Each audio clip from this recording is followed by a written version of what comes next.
this on already? Am I on? Yeah, okay, good. Hello, everybody.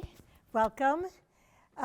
We're going to get started. I think we have a slightly smaller attendance today. We had a few people call and or email in that they weren't going to be able to make it.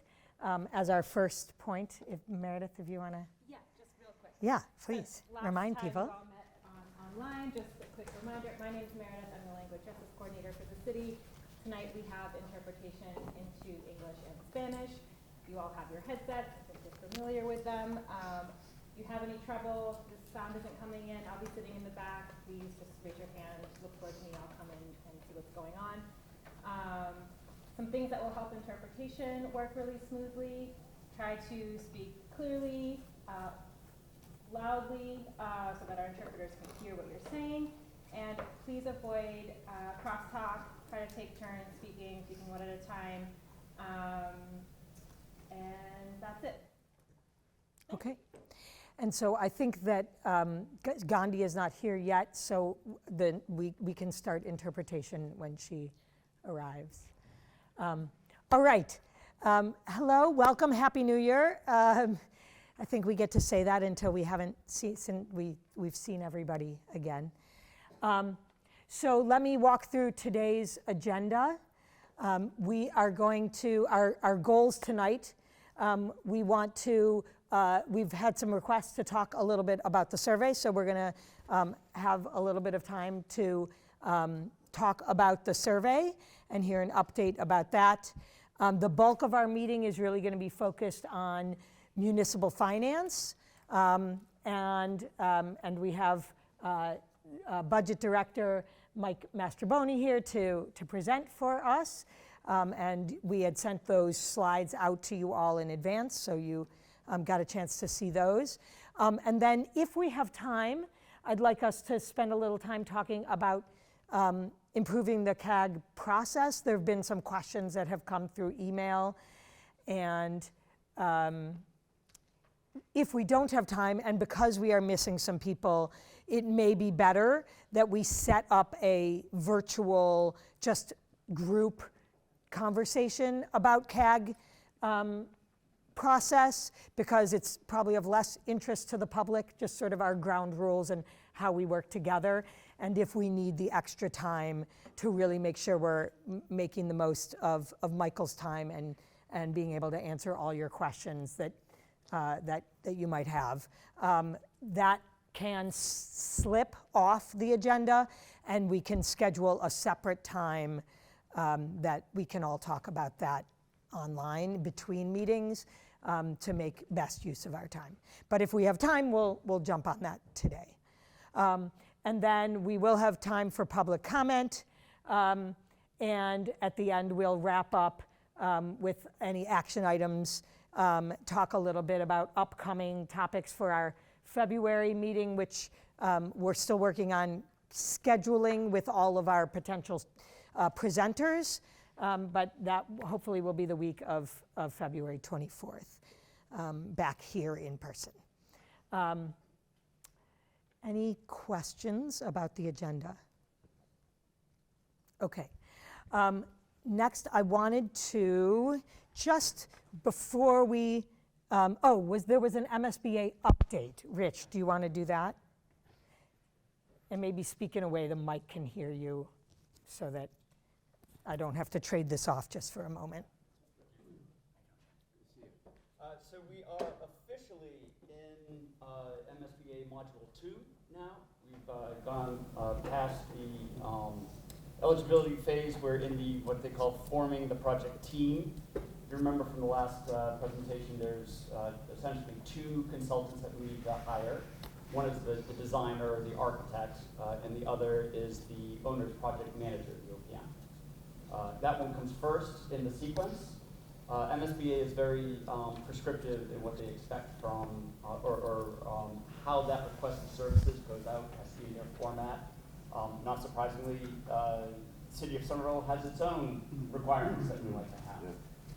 So I've spent the past couple of weeks getting our requirements in their format. Our director of procurement and contract services has also been going over that. especially with all of our legal requirements that are tied to our various ordinances. So she and I are going to get together tomorrow. I think we'll hammer out the last reconciliation of our comments. Then that draft goes to MSBA for their review, including their lawyers. Will review what it is that we've put in. That should be turned around fairly quickly, and then we can advertise for the OPM. The OPM selection committee, again, the owner's project manager is something that's established by Massachusetts law for any public building, but it is essentially project management staff augmentation for a city or town. So the selection committee for that is largely my department and the department that Mike sits in, the finance and our procurement folks. There's nobody else who's really interested in being part of that. Once we get it, so we'll make the recommendation on that. That then has to be approved by the MSBA. They have monthly panel meetings to review those recommendations. So we're pretty much on target for that sort of 3-month time frame to get the OPM on board. Once the OPM's on board, then that OPM helps us with the designer selection. That I think will be a lot more interesting, and we'll have a lot more involvement from the school building committee on that designer selection. But that's where we are right now. I don't know if there are any questions. Actually, has the school building committee convened? So we have not had our first meeting. Okay. Again, really the first official action for them won't be until we're into that designer selection, which isn't to say that we shouldn't have a meeting for meet and greet and forming, but just frankly, we haven't had the bandwidth.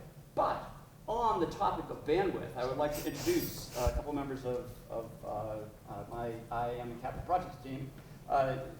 Ralph Henry is our acting director of capital projects. He's been with us for a few years now, but only a couple months in acting director. And for this project, I'm very happy to introduce Kim. Kim, why don't you introduce yourself? Hi, my name is Ken. I'm the new senior project manager for mainly K-8 studies and projects that will be coming up. Yes, I'm looking forward to these projects, and I come from a capital project experience and background. Looking forward to applying those experiences as well. So we're very happy to have Kim on our team.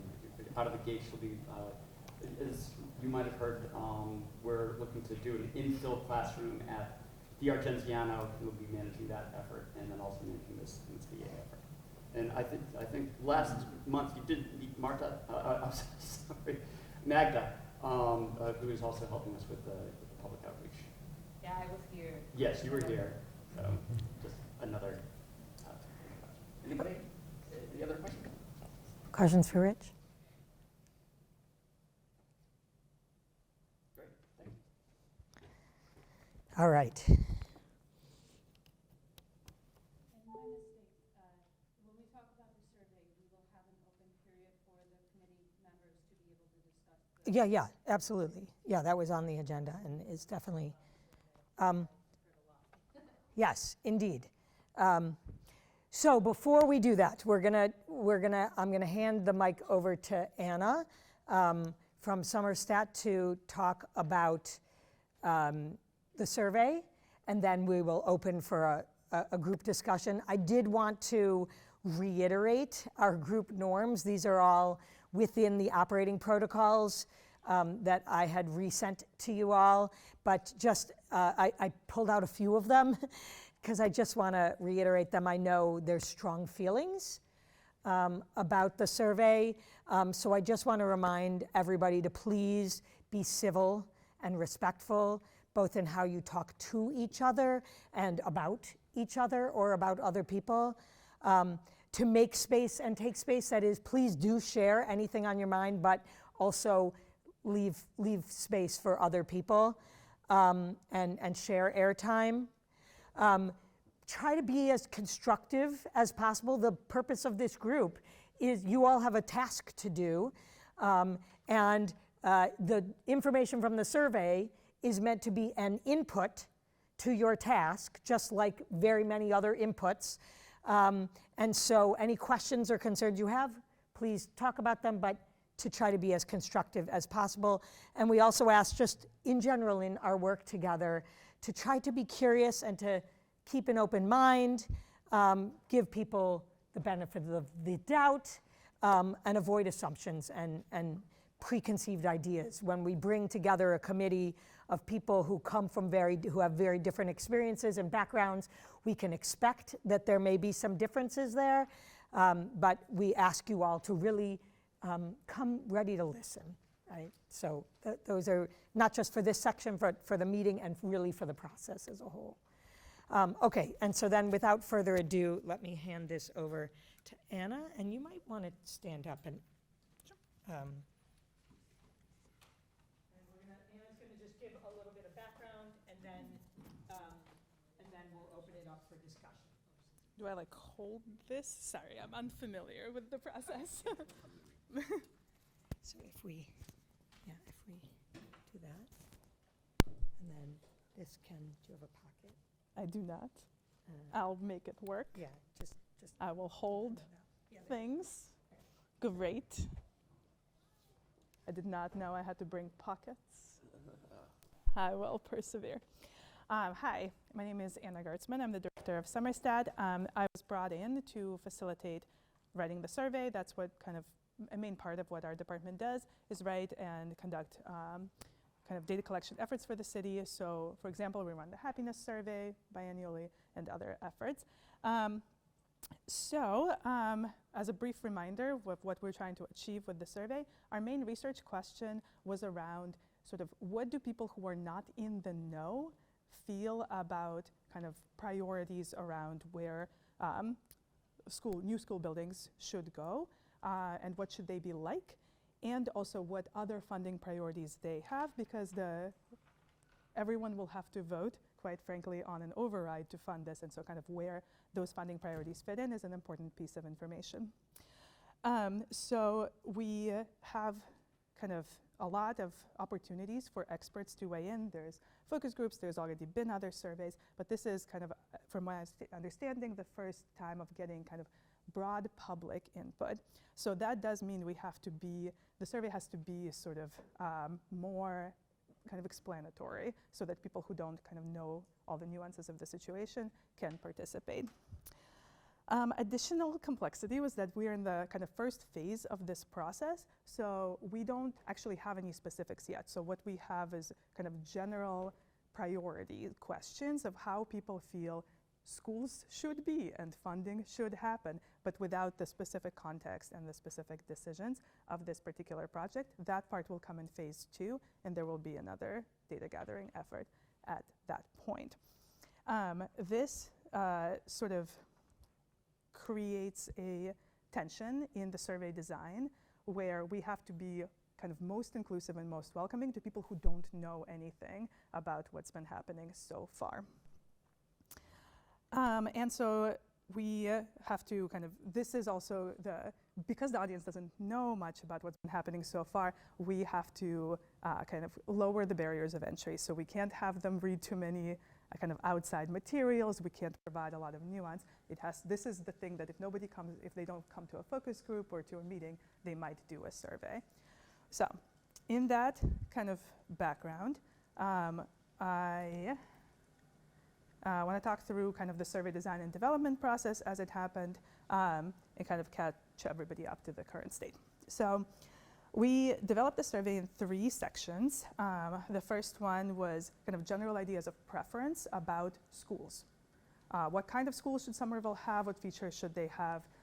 That sort of set of questions. The second set of questions was about funding and funding priorities for the city.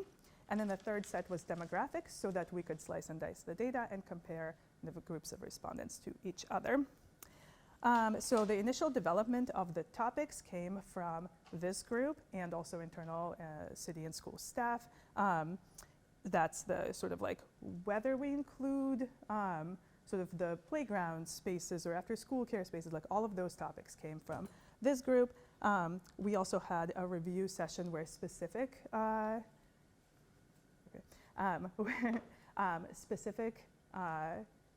questions were modified. For example, we changed some of the demographic questions to include different parents of different ages of children, as well as parents of special needs children. And we flagged a lot more for follow-up in the future survey. So all of the specifics around kind of locations, like is Trump Field a possible location? Those sorts of questions are pushed to kind of the phase 2 survey when we have more specific information. After we got all of that input, we did a test on people who don't know much about this. And so in that process is where we set some of the scales, because they kind of matched people's perceptions of where there was nuance. So both the funding question scales and the school question scales, so the scales are the answer options that are available to people, came from that testing phase. And so the survey was released last week. We have 219 responses so far. We paused the survey distribution because concerns were brought up, but those 219 responses provide kind of a natural testing for, is the survey kind of being understood, is it going well? And so I have kind of preliminary results based on this test group. Before I get into results, the current sample is, not surprisingly, but overwhelmingly, homeowners, parents, and high-income people. This happens all the time. We'll have to correct for it, of course, but just keep that in mind as we go through. I'll go through kind of the checks we usually run for survey effectiveness. If you have other questions, this is why I brought my computer, I can see what I can pull up in our discussion. Anything else, I am happy to respond by email afterwards. So, overall patterns. This is kind of the checks we do across the entire survey to see if people are understanding the questions and if there's kind of we missed anything topically. Like, did we miss a huge area of entire conversation where we have to add another question? So overall, we see that people are generally engaged. The way we see that is if people are choosing different answers for different questions. So there's variety. They're not just hitting the same answer across the board. They're thinking about the questions. In the commentary, we also see evidence of people engaging with the topic and being thoughtful, which is all good news. We also check if people are using the kind of not sure and other options a lot. That can be evidence of we asked an unclear question or it's confusing or something like that. In general, we don't see a lot of use of the not sure and other options. There is I'll get into an exception to that in a minute. We do see evidence of some people being kind of ahead of the topics. So like I mentioned, people who know more kind of read into the survey and bring up a lot of don't close the Brown, or do close the Brown, both sides. Don't build on Trump, or do build on Trump, also both sides. And those questions aren't even in the survey. They'll be asked later. But we do see kind of evidence of people, both on the topics that we already discussed and also on new topics. There was a very impassioned plea by one respondent to build in the classical architectural style. So that'll be something to consider. So we kind of see that, and that'll be informing of the phase 2 survey, but it's not an area of concern. We do see some recurring themes when people write in commentary, but there was nothing that was indicating that a topic was missing, for example. That would be kind of cause for concern. The comments that do kind of recur are these evidence of people kind of jumping ahead of what the solution should be instead of talking about the priorities. So we also review each question to kind of determine if the question is working. And for the most part, it looks like they are. Very few questions were skipped, so people are engaging in general, and most people are using the scale options. So I'm just going to stop you for a second because now Matt Gandhi is here, and so we want to make sure you speak slow enough. Sorry. So that Mhm. interpretation. Okay, will do. So most commonly skipped questions are open-ended questions, and that is also normal. People tend to do the scale responses and then not write in a lot of text. That is very common. Of the questions that provided scale options, very few were skipped. We also check for whether in the same question there's too much agreement, more than we expect. That could mean that the question was too basic or too kind of leading. And we don't see a lot of that. People kind of answer all across the scale for most questions. The most agreement for must-haves on the like kind of school priority is, so most agreement is in the must-have category for the school's priority, which is the top category, which kind of makes sense. So there's a lot of like, people are like, yes, this is high priority, good. There's also a lot of agreement currently for funding should be directed to repair or rebuild the school, which is also good news because we do want to repair or rebuild the school. The two questions that I mentioned that might have some cause for concern are the ones about the school size. So that should we continue to have a small school size option, or should we have another large school size option, had the most other or not sure responses.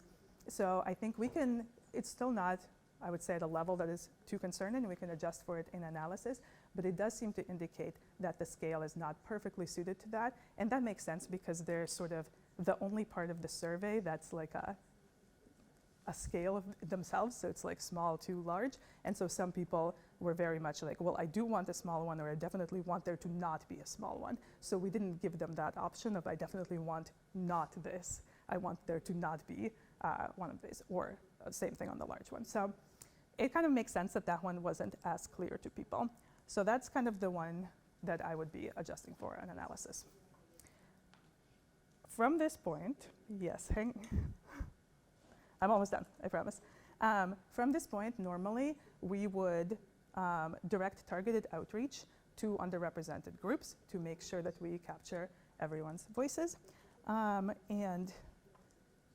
We would present on kind of the survey design features as part of the analysis. So I would caveat any of these questions that we notice that things are maybe not as reliable as the other questions, so that you can adjust your kind of reliance on that information. Okay, so thank you for that, and I want to give people a chance. We forwarded to you a couple of questions and concerns that members of the group had. Mm-hmm. So I think questions about whether the questions themselves were leading people in one direction or another, and there were some questions about why you used the scale you Mm-hmm. did.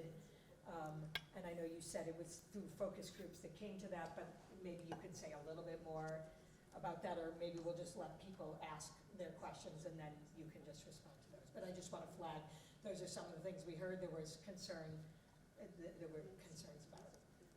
So why don't I open it up to the panel. Julia. I guess a clarifying question for you is, reading through the questions, there's more of a tone of, do you agree with me about this statement, and less of a, what are your ideas, which does feel like overall there's a trajectory of leading towards, we want this outcome, do you agree with us on it? That's very fair. In the testing, we started with very much like, how do you feel about this topic scale? And I think in our testing, it was confusing to people who aren't familiar with this topic, because they're like, all of these sound good. Like, the most common comment I got was, yeah, just have all of these. If it's not hurting anybody, it's all good. And so that's why the scale is built towards finding nuance in that part of the scale, which is agreement. It does, it can read funny if you know like more, but for people who don't know anything about this, it was very unclear the other way. So it was kind of a choice we had to make it clearer to more kind of people who aren't familiar with the situation. They wanted to have more information. They're like, I don't know how I feel. Is this a kind of thing that people want? Like, if it sounds good to me, was most of what the responses were.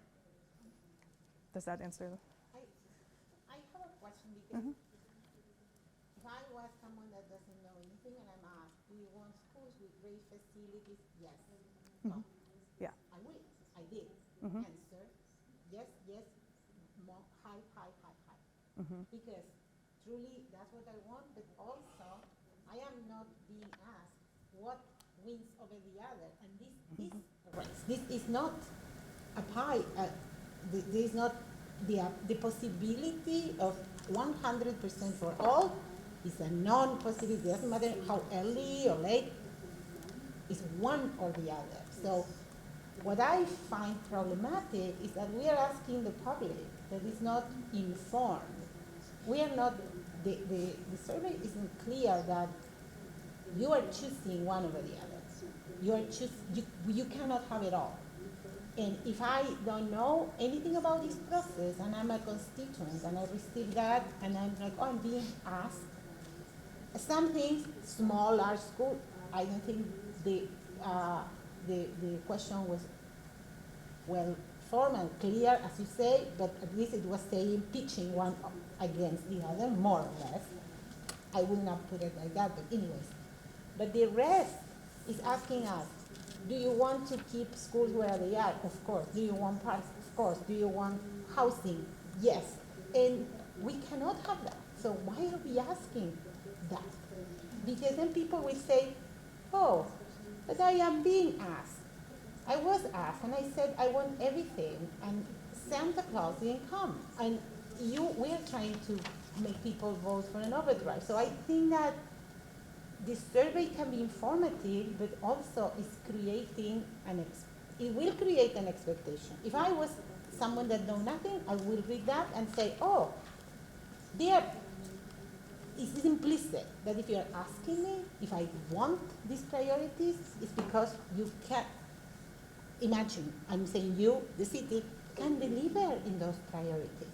And I think that it taints the survey, because people will be way more optimistic and more, it's like a child, right? They put this, oh, I want all of this because Santa can bring it all, right? So I have a problem with that, because I will answer like that. I think that many people will, particularly the people that know less about this. And maybe this survey right now shows the variety you see, not because it's designed like that, but because it's, like you say, being answered by people that are aware that is one, that they are jumping ahead, that they are pitching one preference over the other, but it's not because the survey tells you, it's because we know how to answer. So I have that design problem, and I don't know how that can be addressed. Of course, yeah. And May I answer? oh yeah. Of course. Yeah, I'd love to talk. Thank you. I absolutely agreed. I think my hope is that the test group is more representative of kind of how people feel, because they didn't know anything and they also answered differently. However, I cannot guarantee, right? So I think we made the questions so to put the nuance where it's possible. So for example, even people are saying like, yes, of course, this is great, I want to have this. Still they have, I must have this, or it's important, but I can give up a little bit. That's why the nuance is in that part of the question. And in the funding side, a lot of people did say, yes, I want all of this. Please fund all of this. And they're also willing to raise taxes by a fair amount. So I think it is consistent. There are some inconsistencies, and we'll have to reckon with them. But I think that people do want all the things, and a lot of them are willing to fund them as well. So I can't, as always, no survey is perfect, no results are guaranteed, but I think as an input to your decision making, it will be valuable data.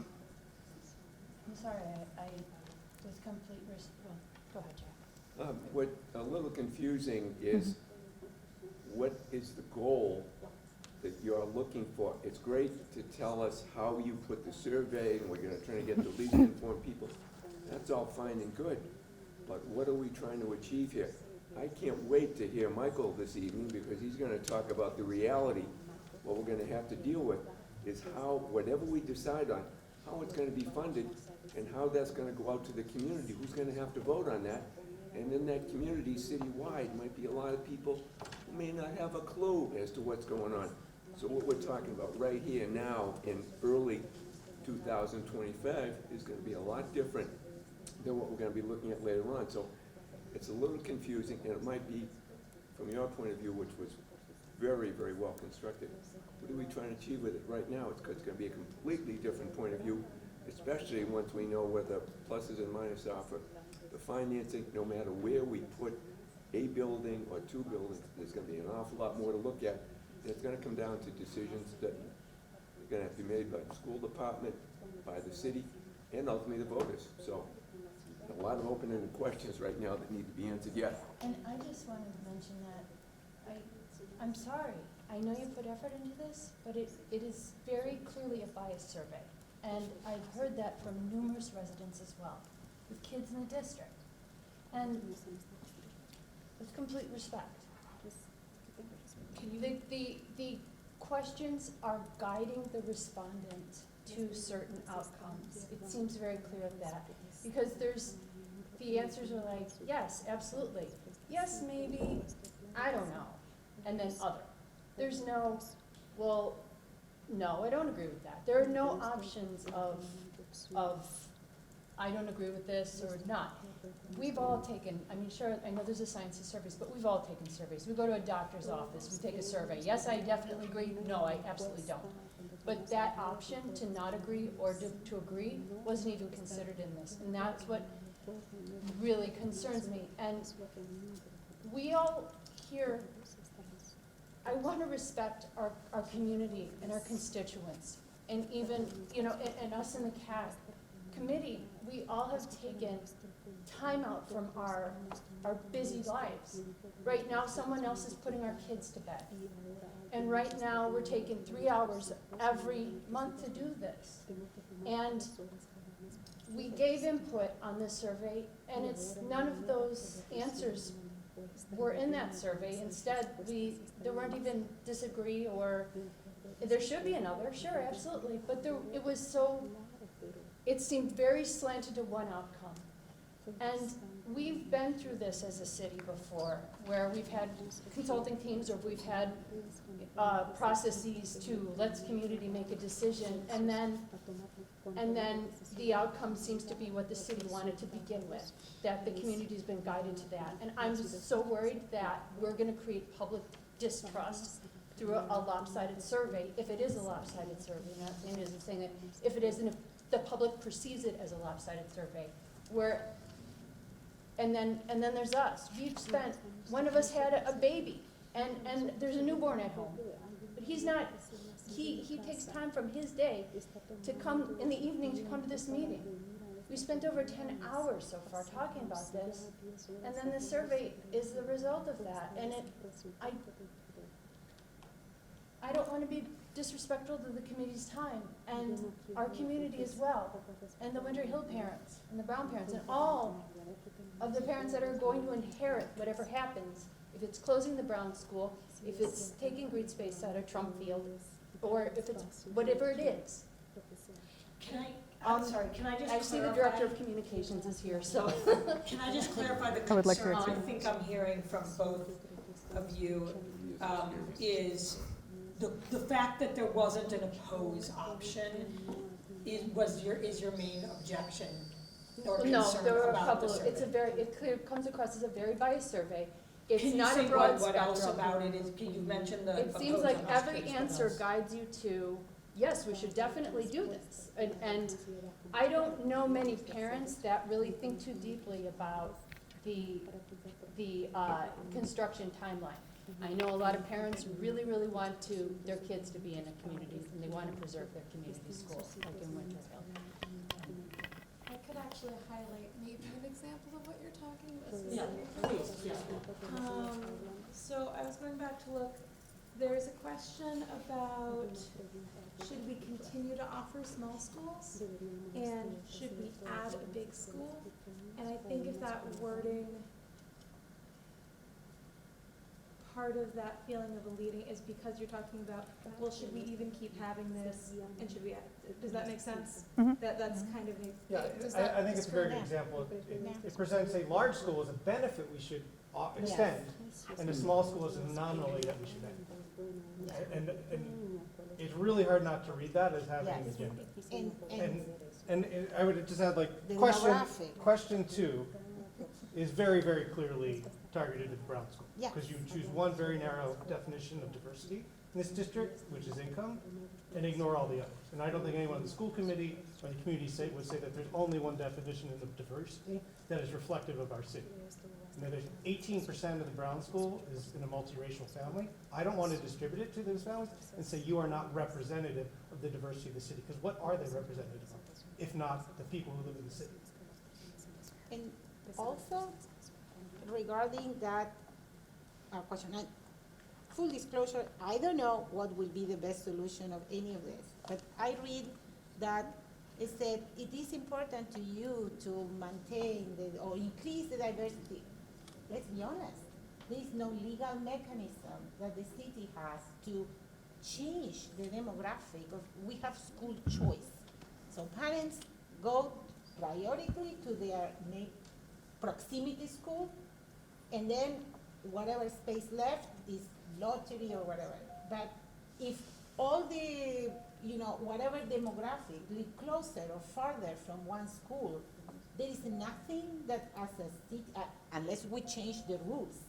So calling out the Brown or the Winter Hill because of the diversity, that is something that we cannot preserve, because it changes as the population change, and if we put a new school or the same school but in another location, etc., etc., why are we asking that question? It sounds like, are we going to start busing kids?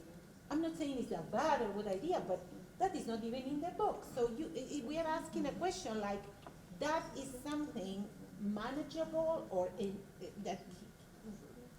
I read that question here, that doesn't give me any information to advise anyone about it. So I feel like when we say it's leading, it's almost saying, do you know that some schools are different than others? Okay, that might be information that people might want to know or not, but why we cannot give an opinion, because there's nothing we can do about it, truly, and we don't want to, right? Because nobody wants to change, we are not discussing that. So I feel like that becomes, to me, I read that as leading, as the survey wants to get the answer, that it wants to go somewhere. And that I feel frustrating. And I'm not that Brown, nothing to do with either school, but I will be appalled as other parents are. Can I introduce myself for just a moment? My name's Denise Taylor. I'm the Director of Communications and Community Engagement in the city. And Anna was the technician that created the survey, but 25 plus staff who do direct outreach in the schools, in the city, who do planning in the city, who are familiar with this process, all weighed in on the survey to make sure it was plain language, to make sure it was cognitively accessible, to make sure it could be translated well, all of these things. So I didn't want to just leave her up here to answer every question alone. And a whole row of questions just came in and comments without an answer, and they all deserve response. So I'm going to go back to the original question from former Councilor Connolly, which didn't get answered, which is what is the purpose of the survey? And so one of the key, so there's a couple of key things here. There have been opportunities for some people to speak up about what their priorities and concerns are, but not for a lot of other people who will be impacted by this decision, such as parents of children who are not in the schools yet, but who will be by the time that this school is built, or people who will have to vote on the override who might not have children, but need to support and understand it. So one of the things we're trying to do right now is addressing exactly what you said, which is that people don't know what this is, well, and then they're going to have to vote on it. A survey actually is also an advertisement that there is a question to be asked. So just getting it out in the community gets more input from people. Obviously, we want unbiased, good input from people, but it gets more input. It also advertises it. And in addition to wanting to understand what people have as a priority for the schools, we also want to look for the pain points that might prevent the override from succeeding. So some of the questions are about, yeah, would you be willing to raise your taxes? The second phase is going to ask very pointed questions, for example, about Trump Field. You might get people who want to pay for a new school but don't want to give up Trum, and that's going to be your pain point. And we want to know that before we go to the ballot. So in this survey, as Anna said, we're trying to educate people who don't have any idea what the Brown is or what the Winter Hill is. So some of the questions might include information about those schools, and I would say that you're also with a question that asks about income diversity, testing whether somebody might react, that you all have asked if we could come back and look at an override for both schools. There might be people who react to an override for both schools if they think that it's serving a population that isn't representative of the community, class, and income-wise. You know, so if you have a question like that, it might seem, first of all, I think it was worded to say, for example.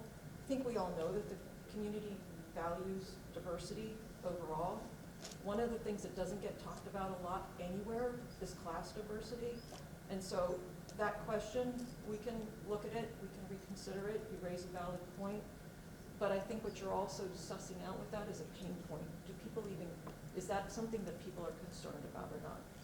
The idea that some questions are leading because they don't have a no at the bottom of it, I'm not a survey expert, so I'm going to defer to the survey expert on why you would set a question up like that, but I would note that there is a question of, should we have small schools? And there is no option to say no, except if you write it into other.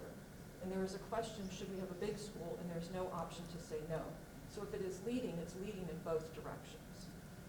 And again, I'm not the survey expert, but I would ask that everybody in this room, let me go out on a limb and say that I'm going to assume that everybody in this room, and I know it's the case for my fellow staff, that we all have the same goal here, which is to achieve the best possible outcome of a good facility that will serve the students of Somerville in the best possible way.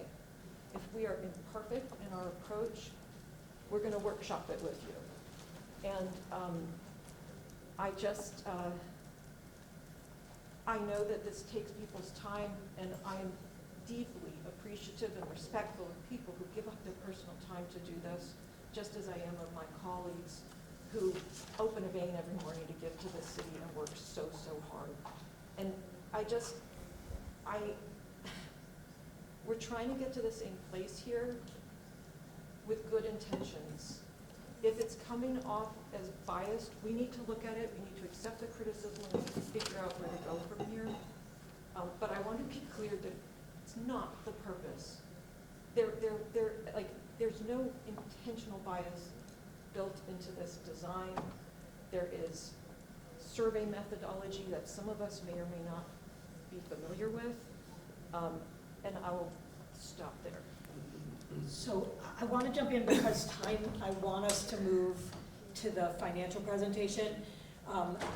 Is it fair to say that the city will take back the feedback you've heard, and if there's any possibility of changes to be made, you will let the group know.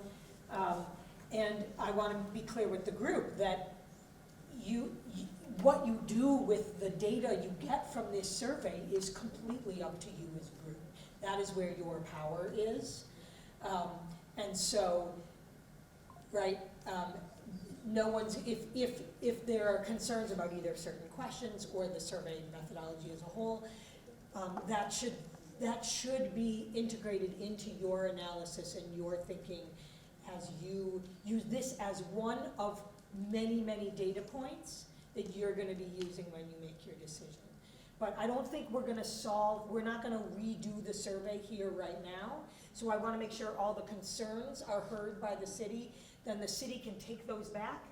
And meanwhile, we're going to move on to the next topic. Yeah. Yeah, please. Please.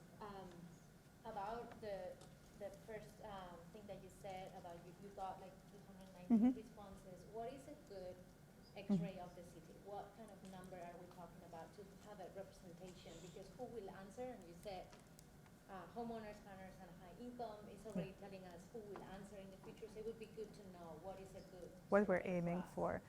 Can I just jump in Yeah, and of let course. you know that we halted all of the Yeah. outreach for this Right. as soon as we got the email. Yeah. So what was already out in the wild stayed there. Yeah, But we have an entire plan with frontline city workers who do outreach and to go out to multiple locations in multiple languages with multiple methods to ensure that we get a diverse and broad response to this. We do this with all the surveys in the city. It is extremely labor intensive, Yeah. but it's the only way to be sure that it doesn't skew to people who have greater access to digital.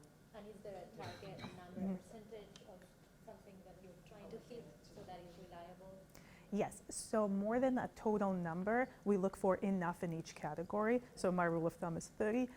Any group you want to kind of evaluate by itself. So for example, if you wanted to compare parents to non-parents, you want to make sure there's enough in each group. If you want to compare parents with special needs kids, you want enough in that group. So I think depending, kind of different analyses become enabled with more targeted outreach. So kind of the more we get, the better, but it's important for it to be distributed, right? Like if we get more and more homeowners, that gets you more kind of, you believe more in those results, in that like they're kind of, more evidence of like you're capturing more opinions within that group, but it doesn't help you with across group comparisons. So you need enough in each group. So I don't generally have a target for the like overall number, but I do have targets for each group you want to analyze of around 30 to 50.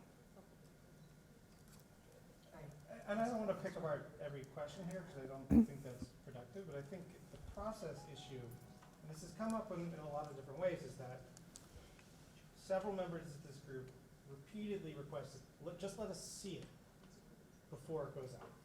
And we could give you a little bit of feedback, you could completely ignore it, or you could take it to heart.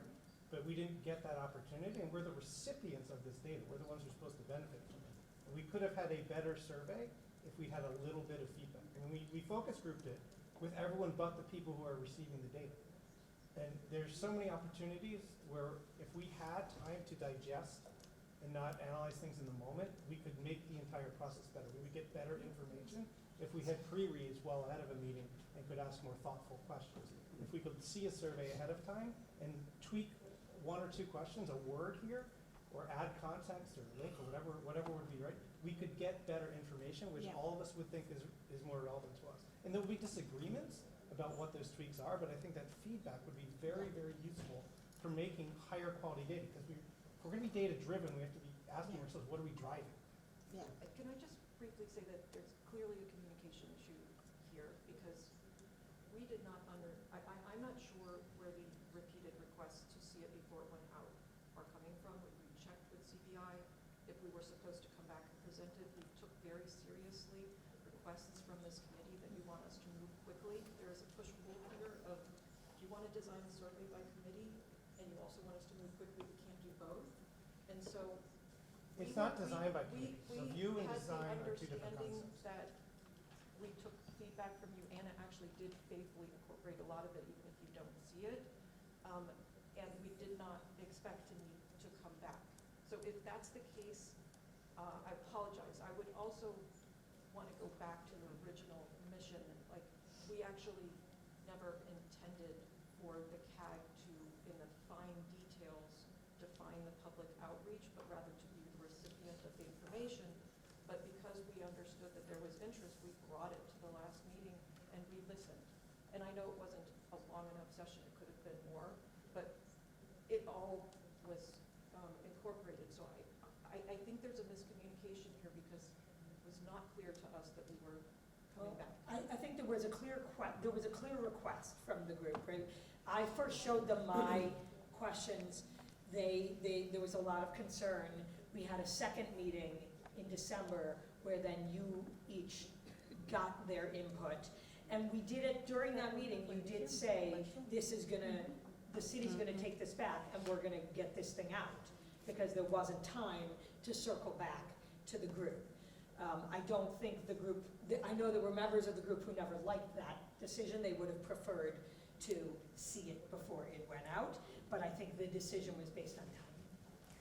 And we can make a different decision for the next phase of the survey, for sure. If I misunderstood kind of the desire for speed versus the desire for review, that is my fault, and I can do that. Denise, real quick. Of course. Stacey, Anna, this survey was just a snapshot. It's a moment in time, and the time is now. The next time, if there's gonna be another one, it might be a little clearer, it might be a little more input. Ryan was dead on. There wasn't a chance to make a brief review, hey, this is the right, this isn't.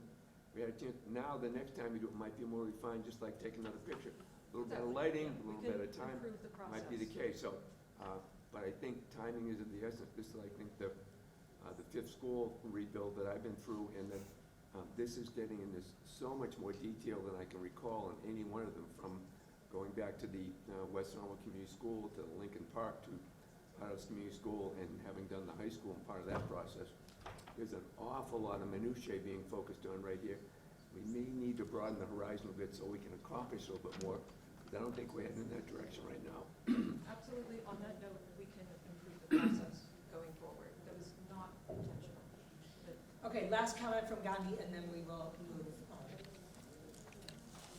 Sí, la verdad no quiero abundar mucho en lo mismo que estamos hablando, pero tampoco, yo sé que ustedes han utilizado su tiempo en hacer las encuestas y nosotros estamos usando nuestro tiempo en esto, pero la verdad, acerca del error de comunicación, recuerdo que en la última reunión que tuvimos en noviembre se habló sobre lanzar la encuesta y yo fui la primera que solicité una reunión en diciembre porque no la íbamos a tener para discutir las verdaderas preguntas que nosotros queríamos que se marcara, porque es la que nos va a ayudar a tomar las decisiones que tenemos que tomar. Tuvimos esa reunión para la encuesta en diciembre y gastamos 4 horas o más discutiendo sobre las preguntas y al final se quedó en que las iban a arreglar en base a lo que nosotros discutimos. Y recuerdo que parte de esa discusión era que por lógica, cualquier escuela tiene que tener gimnasio, tiene que tener cafetería, tiene que tener auditorio. O sea, es algo que no se tiene que preguntar, ya viene incluido en el combo. Entonces aquí hay varias, dijimos que no, y en la encuesta 2 o 3 preguntas redundan en lo mismo y todavía la respuesta es ambigua para contestarla. Entonces, sí, parece que no tomaron en cuenta lo que dijimos. O sea, gastamos un mes de una reunión, más de 4 horas, y no llegamos a nada, no se hizo lo que dijimos y estamos aquí en enero gastando otras 3 horas hablando de lo mismo. Lo que está sucediendo es que solo estamos abriendo el espacio, haciendo lo mismo y no estamos llegando a ningún lado. Soy sincera, con los padres con los que yo hablo, todo el mundo anda buscando una solución pronta, porque en este caso, Winter Hill, estamos mal, nuestros niños están sufriendo, no teniendo los espacios que se están diciendo aquí, no tenemos una buena cafetería, no tenemos ni siquiera calefacción o algo en la cafetería tan pequeña, en el gimnasio no se puede usar, los niños afuera ni siquiera tienen que usar, estamos sufriendo y no queremos que este tiempo se siga alargando en cosas que la verdad pueden ser resueltas en una sola manera, porque la verdad, soy sincera y se lo digo, como madre de Winter Hill, estamos sufriendo y no queremos que esto se alargue 2 o 3 años, porque para una decisión de decir, si ya fue aprobado el dinero para Winter Hill, reconstruyamos nuestra escuela, porque estamos sufriendo buscando una solución que no sé qué solución es la que quieren, hagamos la escuela grande o chiquita, esa es la única pregunta, unimos Winter Hill con Brown, la hacemos grande o solo reconstruimos Winter Hill, pero hagámoslo ya, la verdad. Yo siento, a mi punto de vista, como hispana, discúlpame, pero mi punto de vista es, escuela grande o escuela pequeña, en el Somerville lo reconstruimos la Winter Hill. Son 2 preguntas fáciles para empezar a trabajar, porque el dinero ya está, ¿no? Eso es lo que he entendido. No todo es dinero. No There todo, has to be an la parte override. del... It's not all the money, and that's the issue. la Pero entonces eso es lo que tenemos que conseguir, pero necesitamos trabajar ya. So, there are 3 points that I think, at least I can respond to 3 points there. One, in terms of feedback to eliminate questions, we took feedback and added questions. Because I do think it's important to realize that while this group is one of the primary recipients of the data in this survey, you're not the only recipients. The ones around gym space, cafeteria space. If you don't care about that, that's fine. I need to know that, because I need, in my selection of the designer, I want to understand the community's preference for those additional things. So we didn't want to delete questions that were important to other stakeholders. Two, we do not have the funding for Winter Hill. We have a means by which we can get state funding. It is not locked. There is an entire process we have to go through, including selecting the size of the building, selecting the location of the building, whether which is alongside the question of whether to integrate the Brown or not. There's an entire process that we have to go through with the state to secure that funding. We're doing this in parallel with that process. There was a third point, and I now forgot it. The override. Yeah, well, that's sort of tied into the override, which hasn't happened. There's one more, and I'm sorry, I can't remember what it is. I got really, I'm sorry. The speed. Oh, the speed. Yeah. Again, to Denise's point earlier, you know, we definitely have a push and pull with the group. It's hurry up, like hurry up and get the survey in the field. Oh, but we don't like the survey, so wait, and you know, we wanted to review it again. So we're moving at as fast a cadence as we can, also knowing that we are not yet up against our deadline. The longer part of the process is going to be that MSBA process to get the state funding.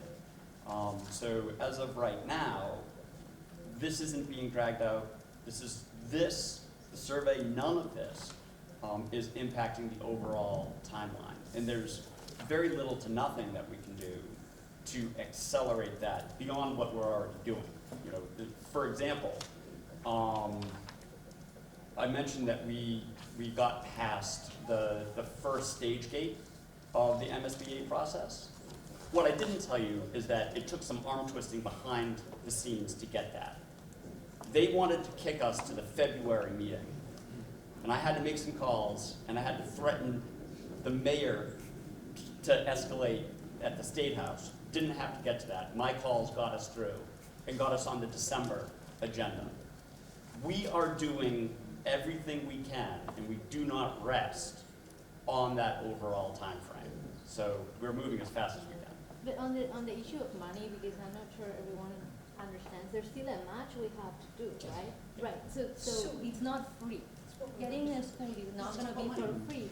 We still need to match with our taxes part of that funding. That's why all these questions are to make sure that the community understands there's gonna be money from our pockets to fund these, regardless of the MSBA.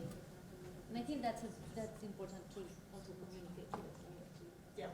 So, thank you for that perfect segue, because we're now going to talk about money. Yeah, and so because of time and we're a little behind, we will just let you take the time you need. We will come back and talk about CAG process. We will find another time to do that. So with that, let me let you set this up. Is it okay if I sit, or is Yeah. it going to be a problem? Absolutely. Do you folks mind if I sit? Is that okay? All right.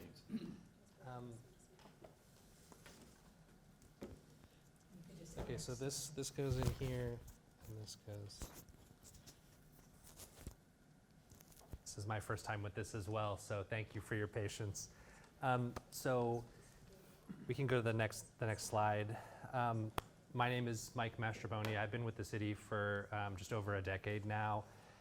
My role is budget director. I work on the operating budget, developing the operating budget, and developing the capital budget. So this is right in the wheelhouse of where I work. I started, interestingly, right around the time the Somerville High School process started, and we'll get to sort of the timelines and things like that as well. So we can go to the next slide. We're going to cover a lot. I'm going to try and be brief. When I end a section, I will give everyone the opportunity to jump in with questions if it feels like we're going too slow. I'll try and moderate that and figure out how we're going to get through all this. My hope for you is that by the end of this presentation, you'll have information on and context on the boundaries that we work in municipal finance in Massachusetts, the opportunities and the factors that will eventually impact the decision that you're tasked with making. So we can go to the next slide. We're going to start with step one, kind of municipal budgeting and finance, some core concepts. Again, if I'm going too fast, raise your hand, or if you have a question, let me know. So we think about budgeting every day in Somerville, right? From the moment I walk in the door to the moment I get home at night to put my kids to bed. And for us, a budget it's a financial plan, right? It's the dollars and cents of how we do the things that we say we're gonna do. It's a policy and values document. That is to say, it shows where we're investing our revenue, where we're trying to make progress. It outlines goals for departments in the coming year as an operations guide, and it shares information with our stakeholders, with folks like you, with folks like our neighbors, community groups, residents at large, and the city council. And then it's also helps us create a structure around identifying our goals and making sure that we're making progress on those. Next slide. The way my staff and I think about the budget, it's an annual snapshot, again, of this ongoing process that never stops. You establish goals, you develop plans for solving them, you make a financial plan to achieve them, right? This is steps 1, 2, and 3. That's why budgets are sometimes called goals with price tags, right? And then after we pass the budget, we move into the fiscal year. We evaluate our performance on achieving those goals, and of course, we always have to report out our financial position. We are stewards of taxpayer dollars, so it's important that we're keeping track of that, that we're reporting that, and that we're showing residents that we're making the best decisions we can.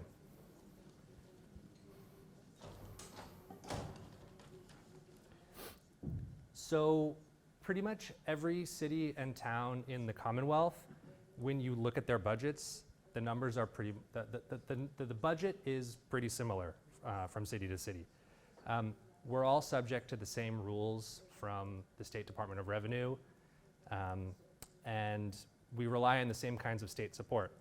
So we have a pretty similar mix of revenues. We have a pretty similar mix of responsibilities. Somerville isn't necessarily special in that. But when most people think about the budget, they think about the general fund. That's your primary operating year-over-year budget. You hear, oh, it's July 1, the new budget has started. That's typically referred to, people are typically referring to the operating budget. And that's made up of revenues in the form of taxes, local receipts, and state aid. I'm going to get into those. And it's made up of expenditures in the form of staffing, supplies and services, segregated projects called special items, and capital outlay, which is funds we use on an annual basis to invest in our capital assets. But what Somerville also spends its money on or identifies priorities is through things like the capital investment plan, under which this project will land, which is where we're talking about funding plans for major investments. We're going to spend most of our time sort of living in that world tonight. But we also have things like enterprise funds and revolving funds and special revenue funds. These are separate buckets of money that we use that have their own sort of prioritization process. You get a tax bill from the city, but you also get a water and sewer bill from the city. Those are two different funding sources for two different sort of business type activities in the city. I think you all have these slides, and whenever you see, if you go back one more, whenever you go back, when you see this little info, that leads to a link from the State Department of Revenue or the Inspector General's office to research these more as you sort of get more comfortable and more involved in these processes. So please take a look at all those. It's all really good information, but we don't have all night to talk through that. So let's talk about revenue. Revenue in Massachusetts municipalities, most municipalities, is referred to as a three-legged stool, right? So you have an analogy, to level a surface, you need 3 points of contact.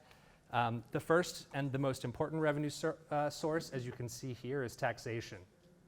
So that's that 77% on the top. This is our revenue coming into the city. The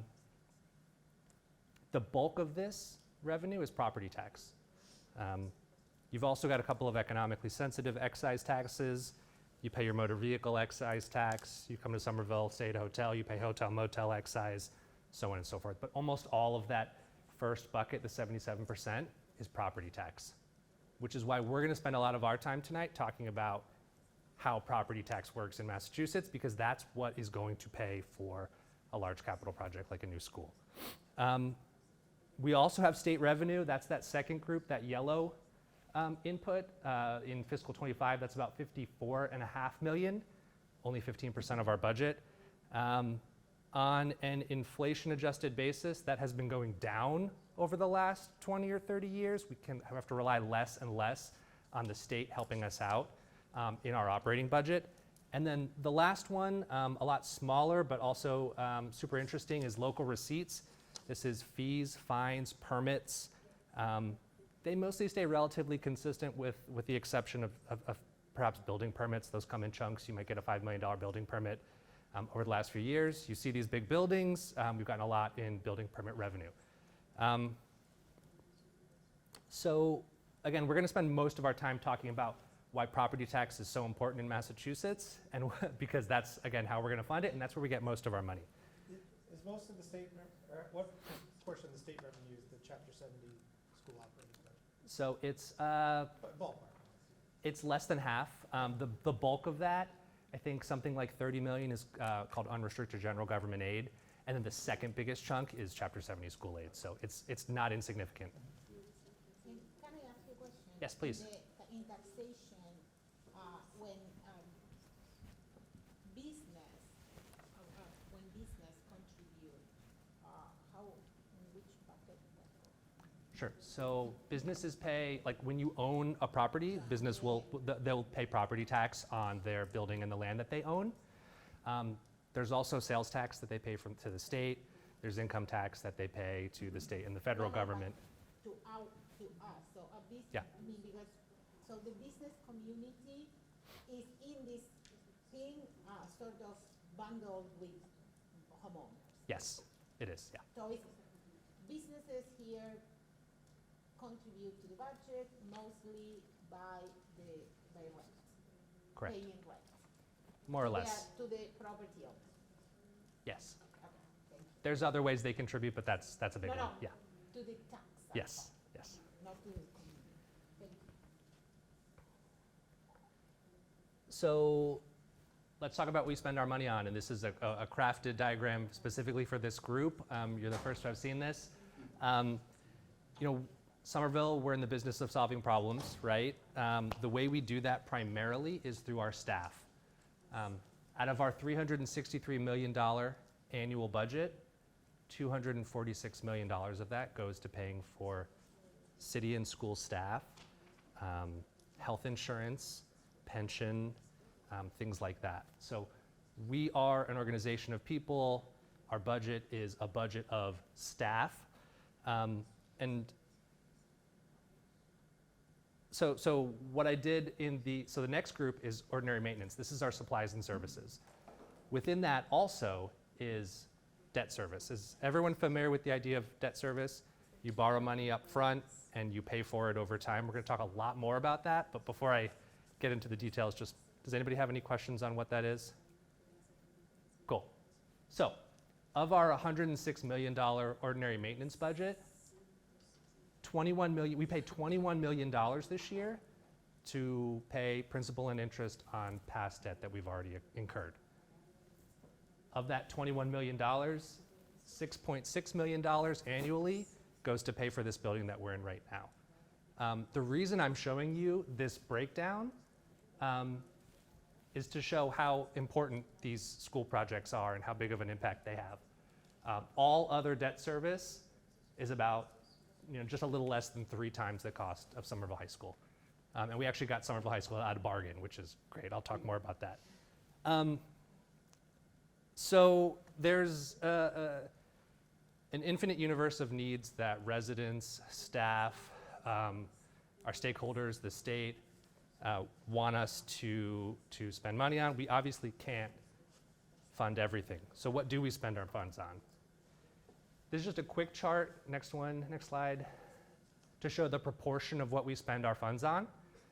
The biggest one of that, I bring this up because the biggest one of that, this is last year actually, a report from the Department of Revenue.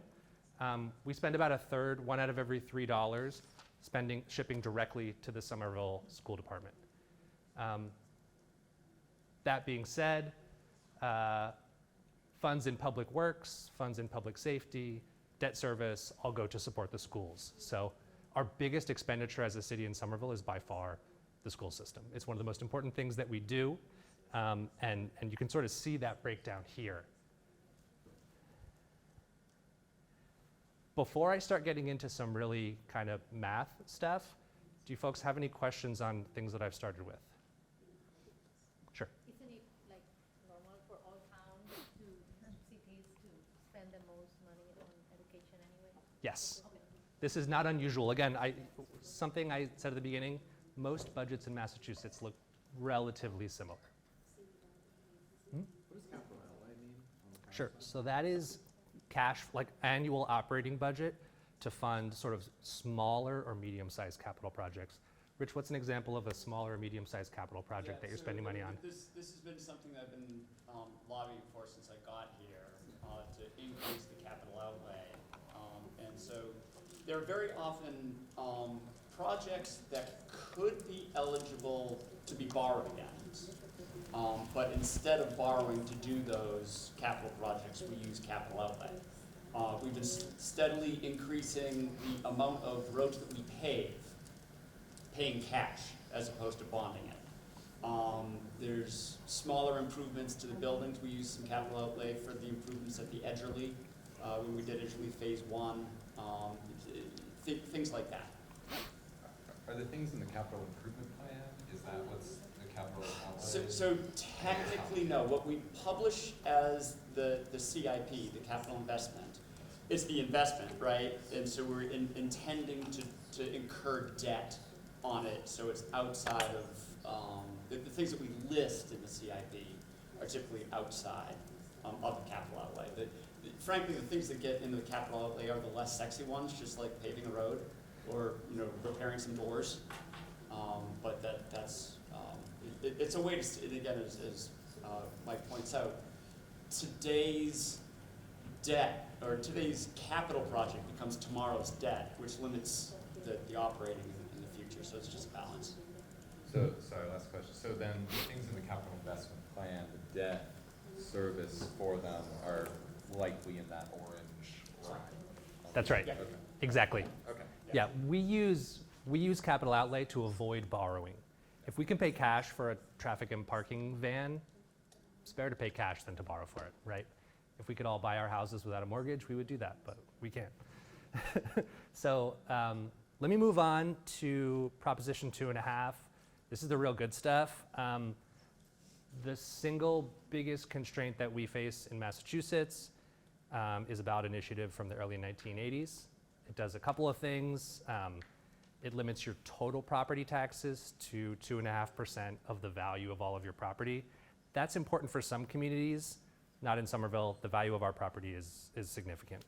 But the real crunch is that Proposition 2.5 limits the growth of property tax revenue to 2.5% per year, with the exception of new growth, which is new investment in the community. So new buildings, a renovated kitchen, an updated bathroom. So this limit of the growth of property taxes really places a constraint on how much we can add to our property tax year over year. It's a hard cap. Some towns have excess capacity under Proposition 2.5. We are not one of them. We are up against the limit of how much we can tax. So we can go to the next slide. Can you go back one more? Sorry. So this is just a visual of how Proposition 2.5 is calculated. What you do is you take last year's property tax levy, you add 2.5%, and then if you have new growth in your community, you can raise it additionally and by an additional amount. This is why economic development is critical in Massachusetts. If you're not growing as a city, you are falling behind. You have less ability to pay for services, you have less ability to pay for schools, to maintain things, so on and so forth. So again, there's tons of resources. If you Google Proposition 2.5, you can learn all there is to learn about the process, but this is the sort of simplest way to break it down. We've been lucky in Somerville, next slide please, since about fiscal 18, we have had record new growth every single year up until this current fiscal year. When I started, actually this lines up exactly to when I started with the city. This is my career basically. When I started, $4 million of new growth in the city felt totally normal and reasonable. Since about fiscal 19, that number has grown and grown and grown and grown, and we've been able to grow our budget. We've been able to afford things like a new Somerville High School. Well, that's through debt exclusion, but we've been able to expand city services, the Office of Immigrant Affairs, the Office of Housing Stability, the whole infrastructure and asset management group. We've added a lot to the scope of the city, and this is how we've done it, through economic development in Assembly Row, in Union Square, and all across the city. What we do know right now is that we are projecting a slowdown. There's some of this that we can control, there's some of it we can't. We're projecting a slowdown going out for the next 5 years. There's currently a bit of an economic lull. We're all out there living it. And this growth, we expect it to moderate. So we can go to the next slide actually, which shows our budget.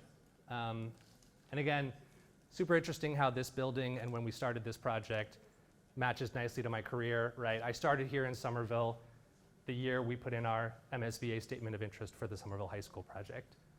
Somerville High School opened here in 2021. So what you're looking at here is our total budget and our per capita spending. Alderman Councilor Connolly, you'll remember how, as recently as 15 years ago, the city did not have the revenue to expand services and maintain buildings and grow the schools and support wages for staff. It just didn't exist. It's a really recent phenomenon that Somerville has grown and had the opportunity to do these things. That's important context as we think about, in that era from realistically 2014, 2015 on, we've done the Somerville Ave project, we've done Spring Hill Sewer currently right now, the West Branch Library, Lincoln Park, Poplar Street, a lot of school upgrades and school playground upgrades, things like that. A number of generational investments happening all at the same time frame. It's kind of wild to look back and even think about, like this chart. I just made this chart for the first time for you guys, and it was a little bit eye-popping for me. So again, I think it's important context. Why am I telling you this? It's important context when we talk about the size of our budget. We've been catching up on deferred maintenance.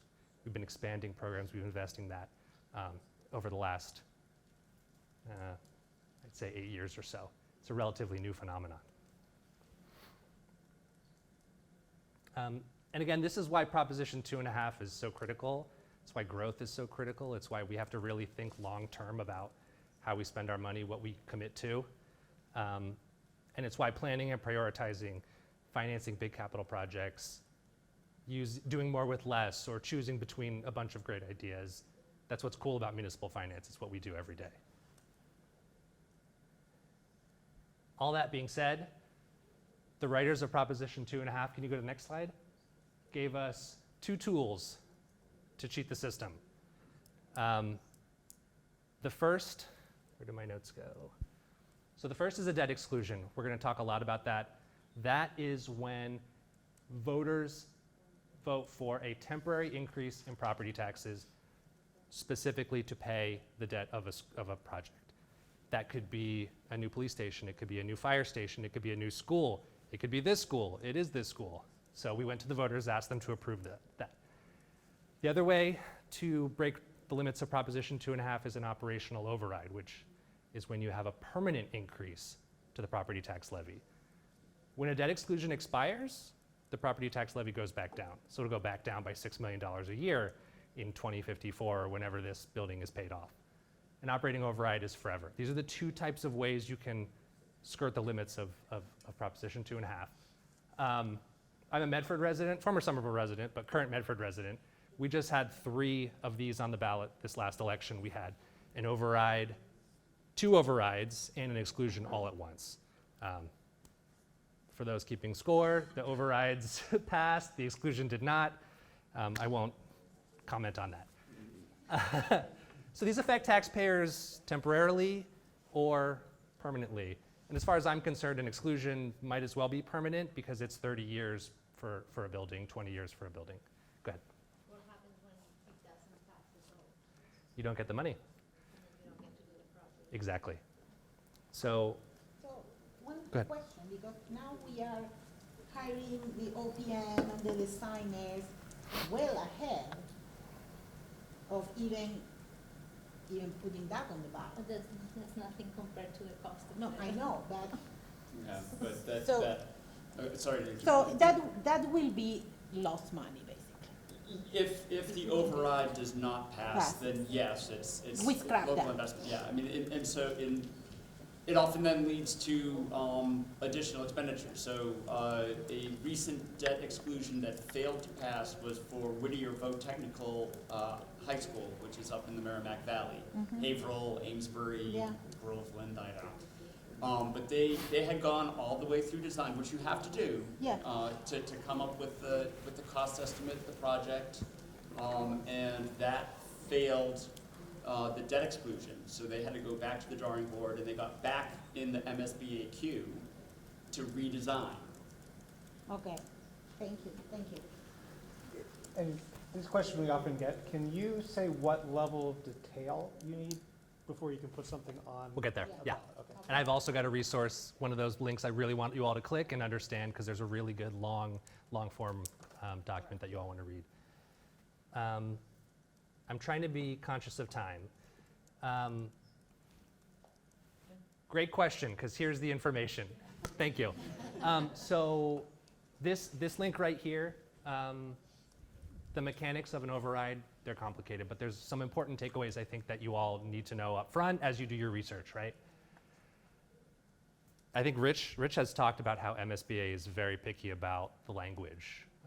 We got an appropriation, we had to go back and get another appropriation because the language wasn't perfect. We have to sort of run by their books to get their funding. We need to have an idea of the cost of the project when we go to the voters for so many reasons. One, because it's required by the Department of Revenue. Also because we need to be in the best position to succeed.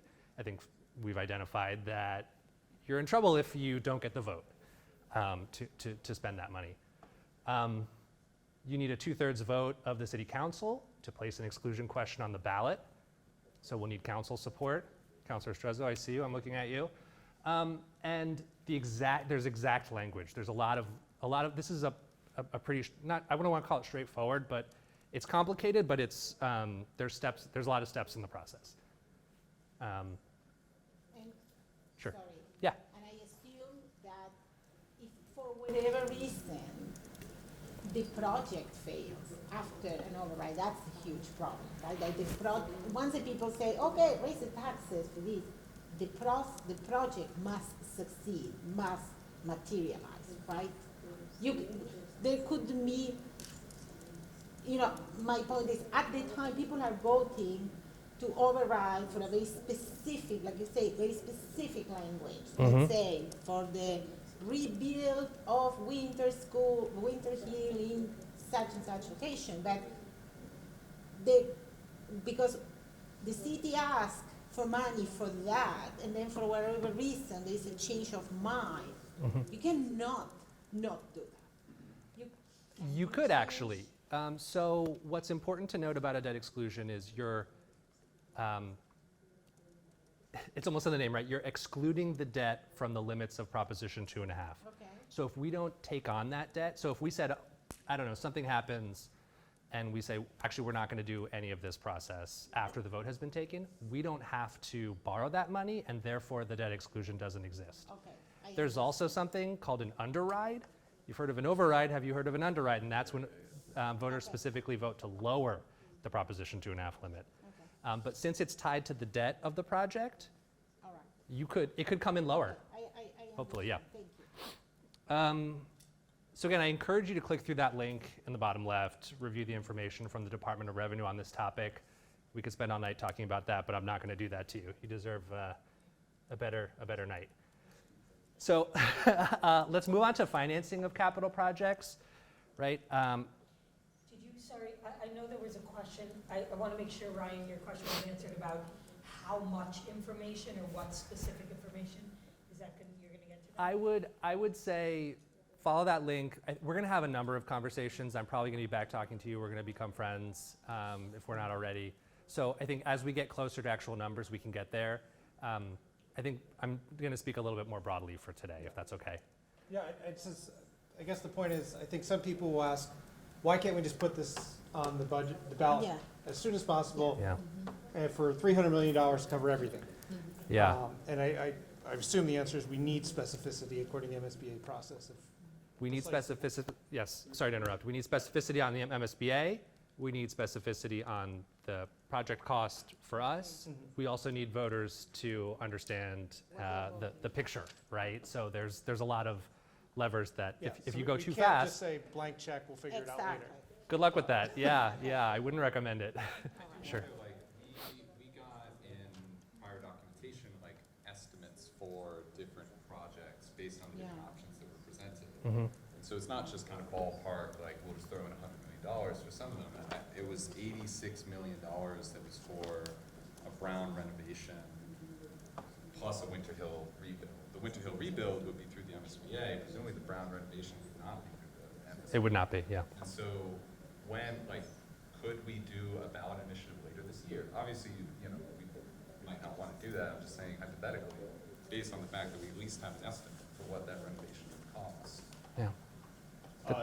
So to answer that specific question, that would not be valid for the MSBA process. Right. They have, if we want the MSBA funding, we have to have a certain level of design complete. Which also then, that design then goes into the calculation of what their level of funding is, right? Because they have eligible items and ineligible items. And as a city, as a district, we can elect to have a lower level of funding for an amenity that's important to us. For example, on this building, they paid nothing on that field. So, whilst, a lot of things go into what the eligibility number is, including the economics of the city, the racial diversity, and things. So like in general terms, our top stop is about 51%. But because we have ineligible items, our final total eligibility for this building, for this facility, was 47%. Because there were certain things as a community we decided were important. And I would imagine with Winter Hill or the next project, we would have similar things. Like they won't fund an auditorium. Maybe as a city we decide it's important to have another auditorium in the city, and we're going to incorporate it. So we're going to go from 51 to 47 again. But like all of that has to be in, all of that language has to be part of the full long text of the debt exclusion. And if you go ahead of that, just as they did with my city council authorization, they make you redo the vote. Oh, okay. I'm just curious, like, given one of the options, as I understand it, would be that we rebuild Winter Hill School, presumably with MSBA funding, maybe up to half, and just independently renovate the Brown without MSBA funding or not going through the MSBA process. But you still need to do that as two budgets. Right. Well, and I guess I'm wondering, like, for the Proposition 2.5 ballot, debt exclusion override. Nice. What's required for that, other than just a general estimate of the project, which we have in a vague, I don't know how many, we have a number at I least. think this came up before, but it's good for people listening to clarify. The MSBA language is that you can only put a single project up for the vote. You can't bundle. We'd love if you could bundle like firehouses and other schools and a bunch of stuff together, but the MSBA says it's up or down vote on the one school project you're doing. You could do it 2 or 3 votes like Medford did. Yeah. But what you are saying is if we decide mentally that the Brown can be treated as a local Yeah. affair, Yeah.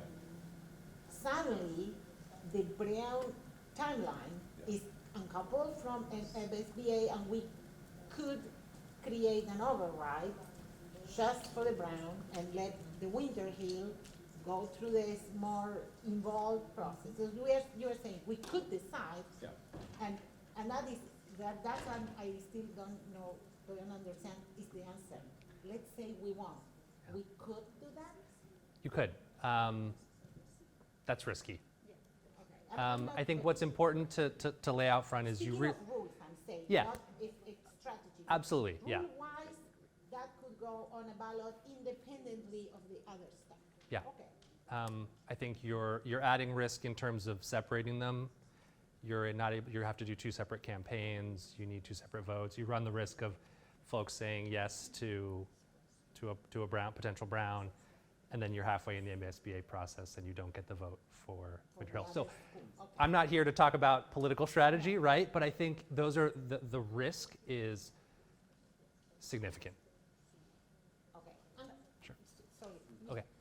After you answer that, I would like to know, in general, if anyone knows data, or, I mean, it's impossible to know the future, but has anyone studied what's the risk with overrides? Of course, nobody knows what voters are going to say, but in this climate, in other towns, in similar, like, do we have that information to sort of know how to push that envelope? That for later, but I am curious because I wrote that. So how do we know if these things pass or not? Sorry, for later. Just briefly, there's a data set on Department of Revenue. I can share that with the group that has every override and exclusion vote, probably in history. Again, that doesn't give you the context, doesn't give you how aggressive each one was. There's a thing called tiered over. There's a lot of parts of it, but I understand. so okay, go ahead. Yeah, just wanted to, so this to me is almost like it's a math problem because I don't have an opinion yet about what is best for both schools to merge or not. But if you ask for $100 million for merging the school versus asking for $80 million just for Winter Hill and 20 for repairs on the Brown that you would cover, if you get 50%, then you would get 50 million if you ask for that to be combined, and you would only get 40 million out of the 80 that you're asking. So to me, it's like, it's a win-win to get the most money we can, and then, try to figure out how can we maximize the amount of money we get from the MSBA, because they've already committed to funding one project. So if we think just about numbers, it makes more sense. Now, community-wise, profitability-wise, I don't know, that's what. I understand. I get that. That's actually excellent point. These are all great thoughts and are a huge part of sort of thinking long-term with this stuff. Yeah, and I'll just say, as we go through this process and we start to create options that you all want to be investigating, right? It would be okay, what would happen if? And then we can bring these guys back and they're going to tell you more about what that would look like. And thank you for another great segue. So we're going to talk about the life cycle of what does it mean when you borrow money to build a school project or any project? How does that process go? And again, as we get to scenarios, we'll be able to use this knowledge to springboard into more in-depth conversations. Absolutely. So how do we pay for these? The answer obviously is bonding. Think of a bond, right, like a mortgage. We issue the bond to fund the project up front. We get with city council authorization. We receive that money to pay for the project, and we pay back the holder of the bond over time for the life of the asset.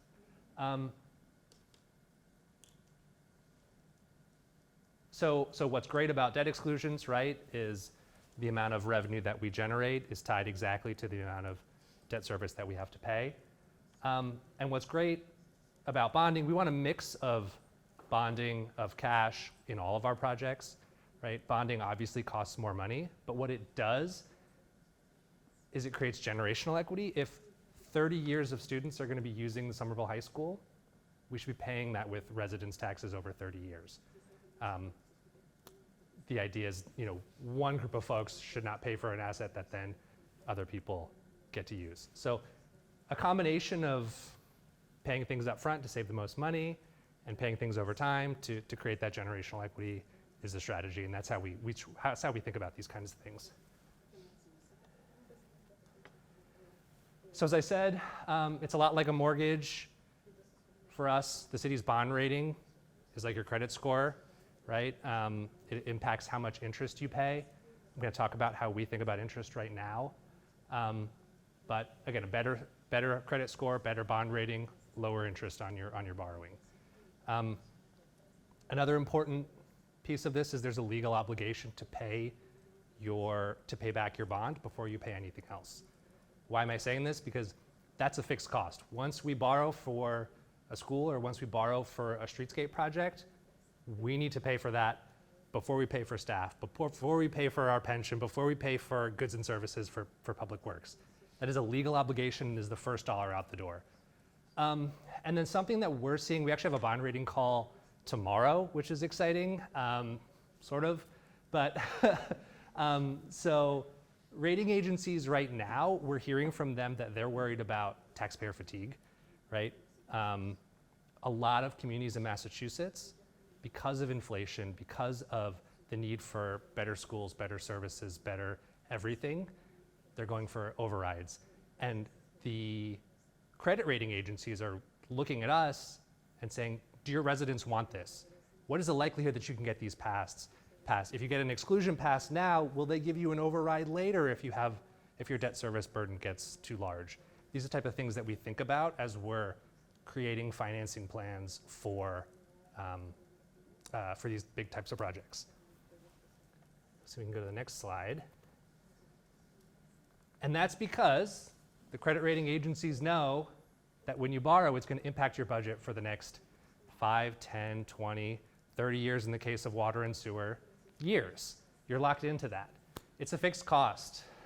Just like you have to pay for healthcare for your employees, just like you have to pay for your pension appropriation, debt service has to be paid before these discretionary items.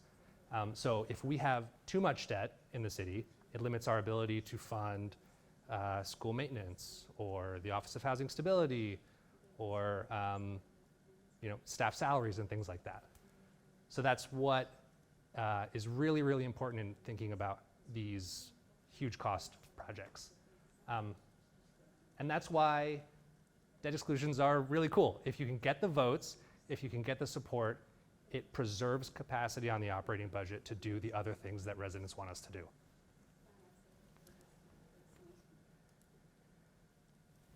Okay, so next one. So, and again, I think this goes without saying. This is almost kind of silly.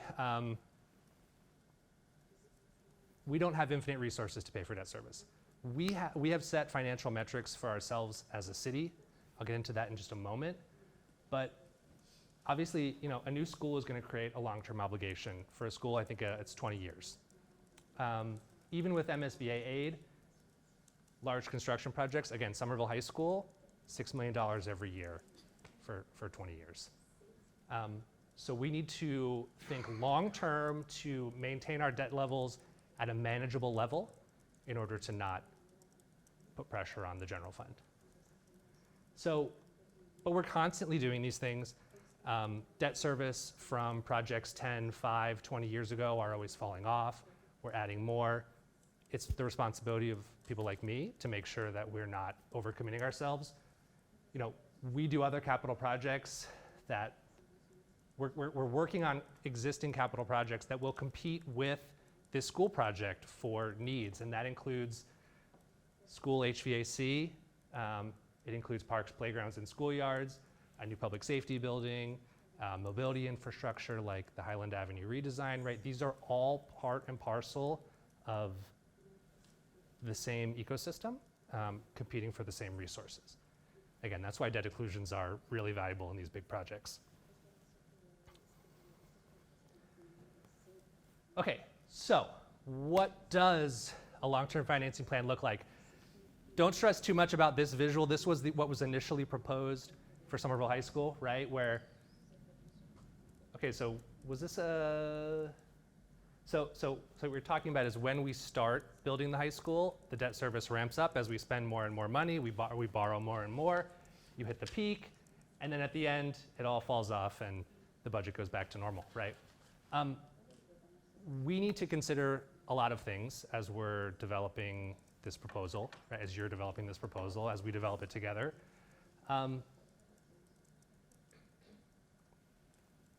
What rate are we going to pay? How much are we going to borrow? How much are we going to get reimbursed by the MSBA? We need to maximize or minimize all those things. Obviously, we need to get the votes. Obviously, that's a piece of it. But I think something that's important to understand is depending on what happens with interest rates over the next few years, as this, well, the next decade, really, as this project gets going, goes under construction, and then we finally borrow, can have a huge impact on the city finances. I just took an example of, so if we borrow, that says 125,000, and that's actually 125 million of principal. Whether we get 3% interest or 4% interest, whether parts of it are borrowed over 10 years or 20 years, makes significant difference in how much we have to pay annually. If we can get more reimbursement, obviously it lowers. When we initially created this chart on the top, that was from the debt exclusion vote for the Somerville High School. We were showing scenarios of what a 5% interest rate looked like, 4 and a 3 1/4. Because of the pandemic, we actually borrowed at 2.03%, ended up saving $2 million a year, every year for 20 years. So, you know, the pandemic did something good. But, you know, the way we think about this is we have a long-range forecast. We understand what our current budget needs are. We project out what those will look like in the future using our best economic analysis as a city. And then we try and understand what our capacity is for long-term investments like this, like the projects that it's competing with. So what we do is it's sort of like a layer cake kind of scenario building. Actually, Rich, we have to talk about this scenario for the CIP probably tomorrow. We take our existing debt service payments, we take our existing projects that are underway, and we layer those on top.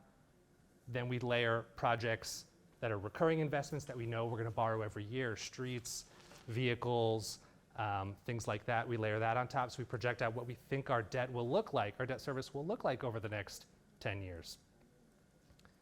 Then we look at scenarios, okay, what if we added this other project? What if we did an exclusion for, I'm making this up, a Winter Hill, and we also built the Brown School, and we also renovated a $25 million HVAC system at the East Somerville Community School? What does that do to our measures of financial health? So I'm sure that I'll be back in front of you to talk about what these different scenarios look like in the future. But what's important to know is that some of it is in our control. Some things we can minimize, some things we can maximize in order to try and do what's best for the community in the long term. By the community here, I really mean the budget. But we'll be getting into this as well.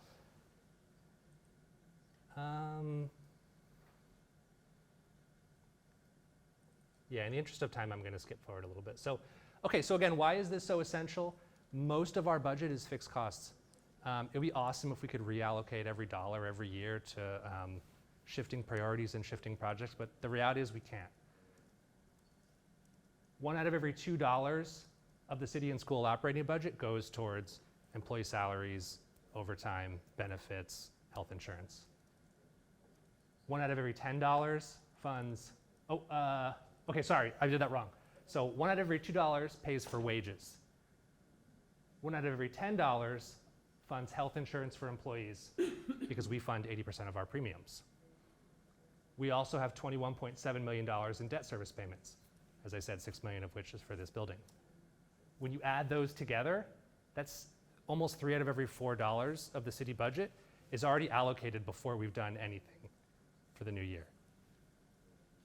We also have to look at escalating costs of supplies and services and other things like that. So really, when I say fixed costs drive municipal budgets, the amount that we actually work on an annual basis is really small. It's that extra little bit, and most of that is eaten up by rising health insurance, updated debt service, things like that. Okay, let's keep cruising.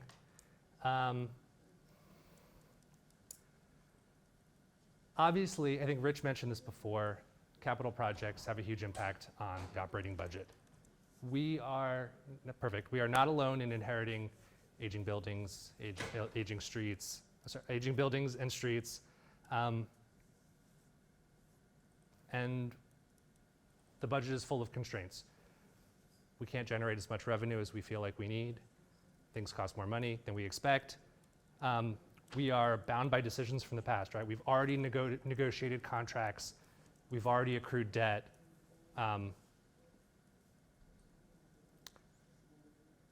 What we spend the most time with, and I think what you folks are going to struggle with, is about the trade-offs, the choices, and the constraints, and trying to fit what we want with what we feel like we can fund.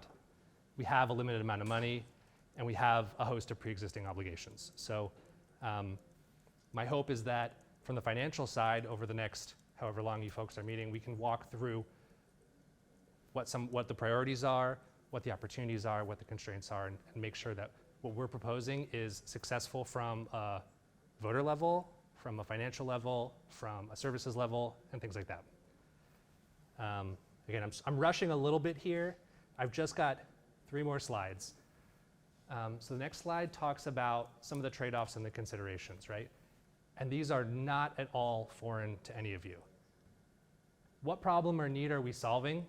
Does the project scope align with that need? How do we design this project? What do we support? Do we want to future-proof? Do we want to overbuild or underbuild just to get it to make sure that we get something? Obviously, can we get voter approval? None of this really matters if we can't get voter approval of 1 or 2 schools, however that works out.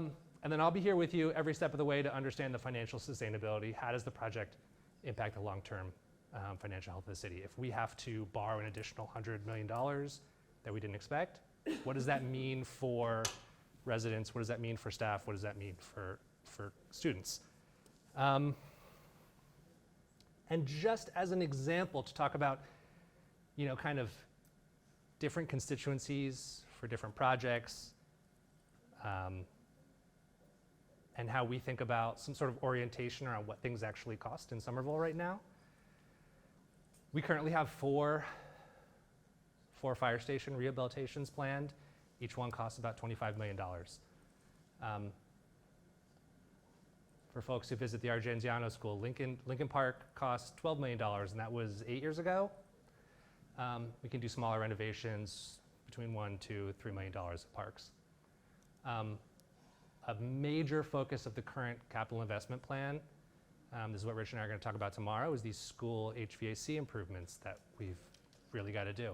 Some of these cost upwards of $25 million each. And obviously with this school building is maximizing that MSBA reimbursement. How do we make sure that they're on the hook for it and not our residents? Different projects here have broad costs, different broad or narrow costs, broad or narrow benefits. I think that's something that you're all going to be grappling with, and that's not my area of expertise. But there's, I think, 4 things I want to leave you with, and we can follow up on these topics next time. We expect, whatever scenario is the outcome of your recommendation is going to need to use a debt exclusion. It's just unrealistic to think otherwise. MSBA involvement, obviously we have to follow their rules. Obviously they're very important. Obviously they're worth a lot of money to us. We need to be careful in borrowing and using our debt because again, that money needs to be paid first before city services or anything else. It reduces funds available for other priorities, is what I'm saying. And last, our limited resources, right? We have numerous fixed costs, and every new bond issue, every new dollar that we borrow further constrains our operating budget. So we need to work together to identify what level of risk we want to take, what level of investment is appropriate. And I'm really looking forward to figuring that out with you guys. So I'm happy to answer any questions. I know I did nearly an hour, believe it or not, but I will be back. So I'm happy to, We do take questions as we went, so yeah. let's open it up for additional questions. Yeah, I have a question about one of your previous slides that says the advantages of, maybe the third slide from last, that said advantages of investing in schools, you know. Which one? I think that was the third 25. from last, yeah. That's my most text-heavy slide, so if you Yes, go back. Okay, so Go ahead. in this scenario, we are not talking about investing in schools as, oh, how nice. We must rebuild Winter Hill, Right. right? I mean, even if, no. Keep going, keep going, keep going. In there, This one, benefits yeah. of, I mean, that's nice, but in this, we are not investing in school. We are, it's an obligation. We might be hit tomorrow with a massive lawsuit of a parent or a group of parents that, you know, realize how inadequate is the current accommodation. So I think that, I mean, I know we all know the urgency, but we are not convincing the public, right, to invest in schools. That's fair. I mean, Yeah. this is another obligation we need to, so it is a different thing. We are not thinking in renovating a school. We will be in deep trouble, I was going to say a bad word, because, you know, I mean, it might come to that. We might be hit, honest, with a lawsuit. Yeah. So I see that as a level of urgency that is not reflected. I understand what you're saying, and I appreciate that. I think, yeah, the task here is not, it's not yes or no, it's how. So Yes. I understand that. My question for anyone that understands is, I see the impact on, you know, certain seniors, veterans, on increasing taxes. And I know that there are limits on what you can do by law when you pass these propositions. But is the city at liberty to say, okay, we raise taxes for everybody with the debt exclusion? We do raise taxes for everyone. However, veterans, seniors, people that live in their own home will be given refunds. Can we do that? Can we take their money but then refund a certain population that we don't want to bear the I don't know how to say, bear the cost of it? Yeah. I mean, to tell you the truth, I am perfectly happy with all the LLCs that own so many buildings in this city paying for the school, 3, 5, whatever override. They don't vote, they will campaign against it. But so the people that vote, if they know, okay, I will have to pay more, but then I will get a rebate. Yeah. Is that a legal mechanism? Short version, no, not in Massachusetts. We have very restrictive rules around all of that. That being said, what we already do, you know, when I talk about local state exemptions, abatements, and deferrals, we do what's maximally allowed by law. We have one of the highest residential exemption rates, so you get that reduction in your property tax. Can we invent a subsidy, something we call Yeah. subsidy to your life? I don't know. Unfortunately, Whatever you want to call it. I took out the slide on some of the Mass General law for that, and now I wish I hadn't, but we cannot. We are very restricted. It is very prescriptive how we So if we do take, taxation. we cannot give back. We cannot give back. You know, That is illegal. I think it's fair not to, because otherwise you would be able to tell the population, depending on what you want them to vote on, you know, oh, you know, you don't have to pay for senior houses because you're not, you have babies anymore. I mean, Yeah. there has to be an agreement as a I city. know, but. There's not a lot of leeway. We have gone, in Somerville, we have pushed the envelope of what we're allowed to do, Okay. but we've hit that wall. To not affect okay, I understand. Thank you. Michael, it appears that you and Rich are going to be dealing with the MSBA. Mostly rich. Mostly Rich, right? Well, are you guys going to keep us up to speed on where we are and with your financial input on what the guidelines are going to be for us as a group to determine, okay, it's going to cost us $300 million for a single building or whatever the cost may be, and what that percentage of MSBA funding going to happen based on your calculations? Is that Absolutely. likely to be the case as we move along? Because I know you got to get ready for budget Yeah, this right? year, correct? Yeah, that's part of the plan. Yeah. Yeah, just to reiterate, right, that's exactly why this group can't make its decision immediately, and then let the rest of the process catch up. But the reason for the timeline is because that information is being developed through the MSBA process, and as it's available, it comes here, and then you'll have that information. Well, that's the to key deliberate. point, because the MSBA invoked the golden rule, then they got the gold, make the rules, right? And so from our concern is, if something changes, we need to know, because it impacts whatever decisions we may have to consider and finally make. And the timeline for that's gonna be crucial, especially when you get a ballot question, correct, Mike, right? Yeah, that's what I'm here for. You know, Rich will work through the MSBA process, and then when it comes to, okay, what does this mean for residents? What does this mean for the city budget? I'm your guy.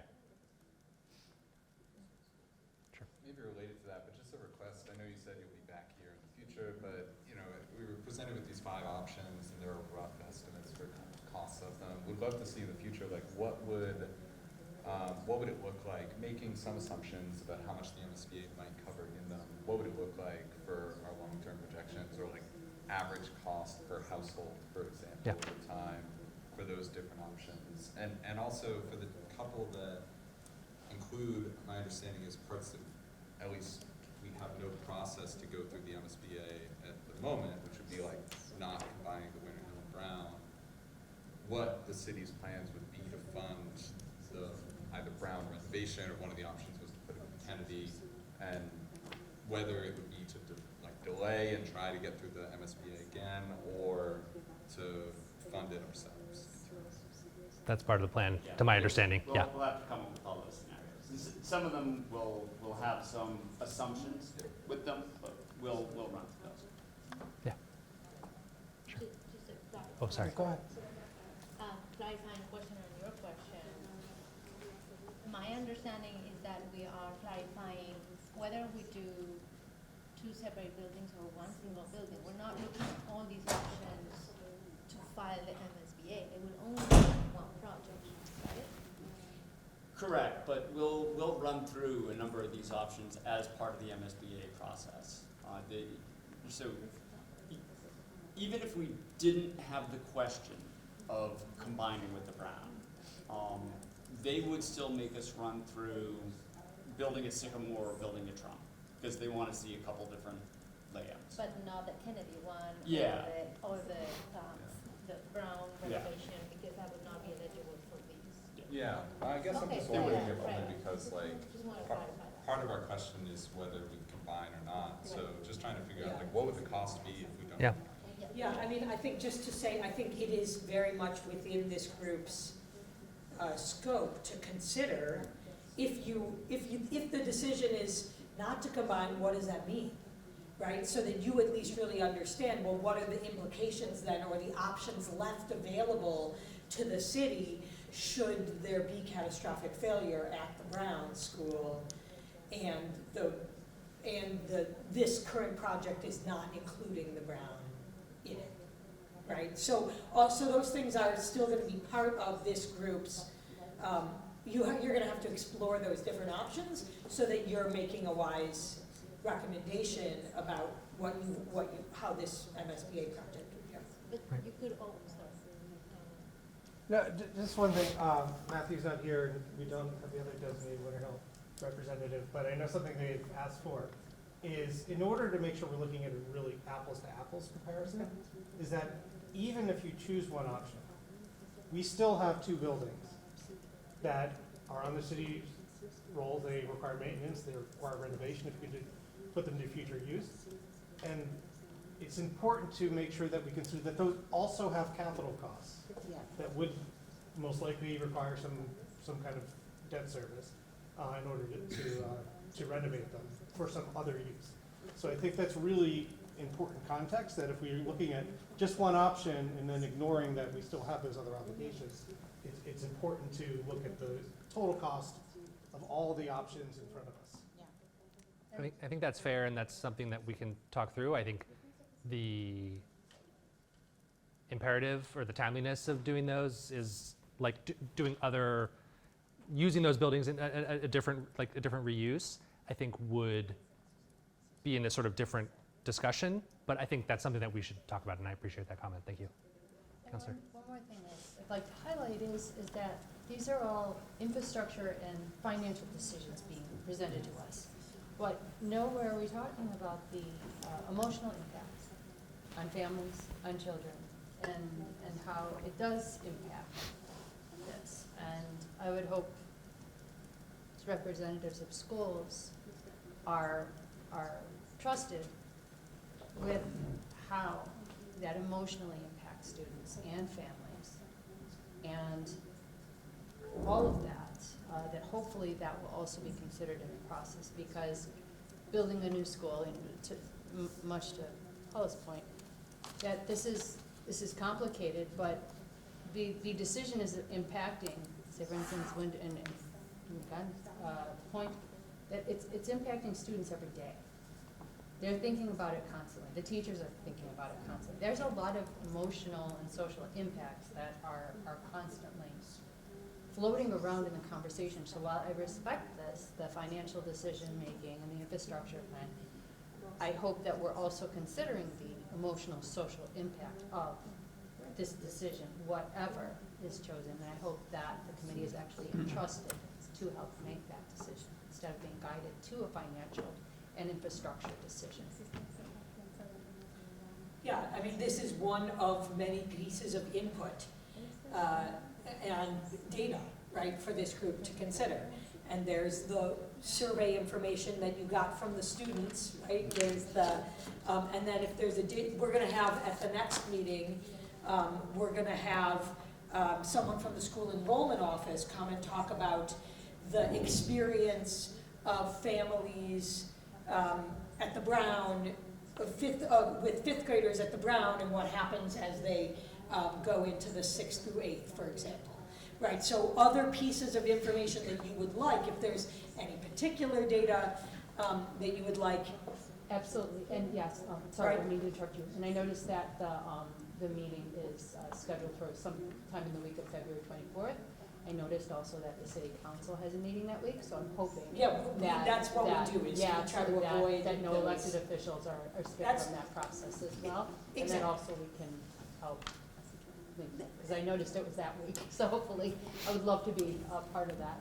Yeah, that is why I know you would ask the question about, like, do we poll everybody about dates? And the reason we don't poll everybody about dates previously on a meeting that I had. is because we try to avoid existing city council meetings or whatever else, or the times that streaming is available. So, any other questions for Mike? I have a question, and just to, I think that I would like to have information as we make this decision about how fast. I know that the last one was far back, it's now ancient history, but I don't know, just as I don't know, to have an idea how our other past overrides, how it works in the city, how was it voted? I mean, if you have that information, how was it worded, how was it campaigned, who was for, who was against, because I think that for us, before proposing, let's go for the override or not, or whatever, I would like to know, again, no one has the magic 8-ball, but I mean, it's in a city with, like us, with so many residents that vote but are not homeowners, how the public will react and which forces will be for and against, and not, I mean, we understand the implications, but we also need to understand the stakes, right? Like, what's the risk? Because it seems that we are risking a lot in the presentation to MSBA, even before this is put to a vote. So, I mean, how not only to minimize the risk, but if there's something here that one of the decisions maximizes or minimizes the risk of not passing, like she said, it might be, you ask once and then you ask again, that might be a risky move, but that is obvious. There must be other things that are more subtle that I would like to see what happens in the past. Like, I don't know, did it pass by 80%? Did it pass by a hair? Yeah. I mean, and at least just to know what we are talking, it's not in the air, oh, let's ask for a tax increase. Yeah. Yeah. That's difficult, and I think what we can offer is to have a presentation on the oral history of the debt exclusion for this building. It might be informative, but, which is the only exclusion or override in Somerville history is this building. We've never done another one. But you know, I remember it was a different ask. It was a different time, but I do think it'll be somewhat informative. So I think I mean, you know, and then doesn't we'll need bring to Joe be- back and have Joe. I mean, just for, I mean, I voted on it, but I don't know how was the, Yeah. you know, all the full picture. Right. Like if you have any percentage of how the vote came out and what you know about who voted There was a and whole campaign. any of that so sort of stuff. I think it's appropriate. I wonder also if there are representative communities or communities that Somerville regularly compares itself to. Yeah. Unique. One of one. One of one. Sure. I have a comment on the options that we looked at and what we're gonna, the next iteration. And I see a lot of institutions making that mistake of tailoring the needs to the budget. I wonder if there's a way to think about a building that could have enough swing space in case, you know, we decide to do just the Winter Hill, but can we build 5 more classrooms that we pay out of our bucket instead of, you know, in case that the Brown School, you know, goes to failure or there's maintenance different maintenance on another school. And I think that, you know, when we get so tight on our budget, then we miss the opportunity to build that flexibility, which I think we need because it feels like we're not sure yet what is the best solution. I don't think anybody has a solution, and we may not have that solution in 6 months. So I don't know. I think that those options were very like just taking the same school and putting it back, but I think that we should think more creatively than that. Like, 2 cents. I think it's a good point to examine. It gets really complicated. So this room, for example, is double height, not just because it's cool to have a double height room, but were we to have a classroom on the 3rd floor above us, that would have been an ineligible classroom under the MSBA rules because of the number of classrooms that were in this building. So we made the design decision to make this like a double height lecture hall because otherwise we would have had a lower percentage of funding from the MSBA if we had an extra classroom up there. But did you have the power now to come here and build this as the owner of this building and then put another floor and Yeah, 2 more classrooms? The SBC at the time made the decision to have this sort of as a feature room. Yeah. Rather than lower the MSBA contribution to the 2nd classroom. That is to say, like, if you had built a classroom up there, it would have all come out of Somerville's Correct. pocket. Correct. Which we could do now. If we want, we can put a floor here Yeah. and put 2 more classrooms. We could make the opposite decision of what the SBC did back in 2016 or 17, whenever that was. So it's that type of, I mean, I like that line of thought, right? Like, and that type of flexibility in, you know, a capital investment, creating a space that serves a purpose as presented, but it has a breathing room that can be repurposed or can be whatever. It's modular. Is that something that we have ever done with another project, not with the school? I mean, I get that, or it is ever done in this type of process. Yeah, I don't want to shoot from there. I want to hire my architect first and then we can have the discussion. Okay. Yeah, you're asking a great question, but also I think comes a lot further in the process, and so we'll sort of get there. I'm saying because I've heard people, and that came actually in some of the groups that we have, I mean, informal discussions, people saying, well, because buildings, school buildings can fail, and not just because they are old or overdue in maintenance. Like a building can, you know, catch fire, right? Like a really catastrophic, unexpected event. And you still need to put the kids somewhere. So someone said, well, why don't we always have an extra space? And someone said, well, it's too expensive to build, extra capacity for just because it's a luxury we cannot afford. But maybe if we build the extra capacity in small adequates in a way that is okay, this extra auditorium that we use for public events, but pardon my language, if shit hits the fan, now this is class, like in 2-3 months, now these are classrooms, a little better than the modules that used to be out here. So maybe that is part of the creative process that we might want to go for. I don't know, I totally like the idea. And just to be clear, Rich, the presumption is for those features would not get any cost share, right, from MSBA, potentially, if they were seen as like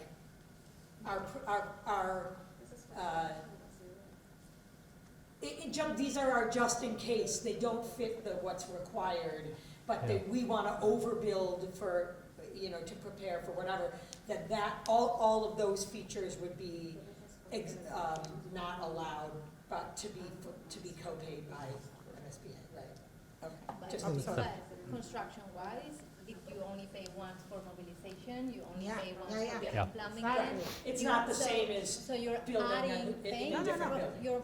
you're Sure. paying for it, Right. but not as if you were So doing maybe that's another separate. No, building. that's why I like the idea, because MSBA will still be paying for common costs of the, Not everything, you pay a percentage, but yeah. it's still cheaper yeah. than Yeah. two structures. All right. Do we have any members of the public who want to? Before I go, if there's specific things folks are interested in hearing more about, please share it with staff so that I can tailor the next. This was a lot of things that I just talked to you about, and I'll just a scratching the surface. So I know that some things will present themselves as needing to be prepared for you all, but if there's additional information you'd like, just please let me know and let the staff know. We'll get that to you. Yeah, and we had a few people who weren't able to make it tonight who will watch the video as soon as it's out. Oh, great. And then they may have questions that then we can send to you as well. Love it. Yeah. Mike deserves a big. Yes, thank you, Mike. Yeah. Okay, so functioning of the CAG, I know there were some questions that had come up about, in particular, when do we change agendas? How do we change agendas in between meetings? Some people email and other people, and say change the agenda, and other people say don't change the agenda. And so I think there's some things for us to talk about how we can most efficiently work together. My proposal, just given timing tonight and the fact that we're missing some people, would be to just poll you to set up maybe a 1-hour Zoom call for maybe the week after next or next week, to give you guys time to find a night where you can just carve out an hour to get to your computers, and we can spend it on CAG business. We won't need a videotaping. We won't need city staff. We could just have it be an internal CAG workshop to make sure that we really are working together as well as we can, and because we got a lot to do. Does that sound okay to people? That idea? Okay. And we can also cover, I know, the question of communicating between meetings with each other and how we want to handle that as well. Yeah, I actually have a question. Yeah. I don't remember, sorry, I don't have the full timeline of this process, but we're receiving a lot of information. I digest it in my head, and then I never talk about it with my peers. Is there going to be a chance where we do like a workshop where we talk about all these options, all the information, pros and cons of each one? Yeah. And we share impressions, because it feels like we're always reacting, and I don't know. I think that would be really helpful. Yeah, no, I think that's a super helpful suggestion. There will definitely be, let me actually put up the work plan, which I sent you guys a revised work plan. But I think separate from that, your question about how we absorb all the things we're learning here together, maybe we really want to, we want to make sure to put on the agenda enough time at each meeting to, like, after a presentation like this, for example, to be able to say, okay, what are people's impressions, right? And be able to just talk about takeaways, what you learned, what you took from that kind of thing, and create more space in the agenda for something like that. Does that seem responsive to what you suggested? I agree. I think one of the pieces of feedback I've heard just in sidebars is that we're receiving a lot of information, but we're not we often only have like 15 minutes at the end to talk about it. Yeah, yeah. And I am most eager to hear other people's opinions. And that's the benefit of like pre-reads. Like if I can digest that ahead of time, we can move through things quickly and then kind of get to like, hey, what do you think coming from your perspective over there? I think that's very valuable to me. I think a lot of people. I agree. Yeah, that's super helpful. That's super helpful feedback. So let me so for next meeting, which is, we're going to find a date that doesn't conflict with the city council and that our guests could come and speak to. We were going to talk about existing conditions at Brown, because I think there was we talked a little bit about existing conditions, but maybe there was more. I'm trying to remember that people wanted to talk about. But we were going to talk about walkshed maps. So the city and the school district have been working on creating some maps that will show how long it takes to walk to the different schools, and what if the schools were in different places, what that might look like. So we can have some time to talk about that. And then as I mentioned, the Brown 6 through 8 enrollment. So the enrollment group can come and talk about what that experience is like, what they're learning, what data they have about that process. And then that should, if we just cover those, that should give us then some sufficient time to just then open up and talk about what are people hearing, what's your reactions, that kind of thing. And then from March, we were thinking that we would focus primarily on the broad public engagement. We'd get updates from the MSBA school building committee process, assuming there was anything new to report there. But then really hear the findings from the broad public engagement, the survey, to the extent the group wants to spend time on that. We could spend as little or as much time as people think is valuable, given however the process rolls out. And then meetings 7 and 8, that should say, for April and May, there may be some other data that's being developed by the MSBA by that point, but probably not that much. There may be some more municipal finance information, I think, about maybe some of the, like what else is on our debt list and things like that. But really those meetings are a chance to start developing options. So that'll be very much you all talking to each other. And then over the summer, continuing to get input, continuing to get data, design details, cost estimates, all of those things you've been asking for, and continuing to refine the options that you all would want to explore. Doing a second phase of the broad public engagement, which would be more about like, here's 4 or 5 options, right? And having people really start to give their evaluations of what they like and don't like about those options, in order for us to really try by our October meeting to be ready to say, okay, this is the top recommendation that we want to advance. Any thoughts or questions about this? What are we missing? What do you want to?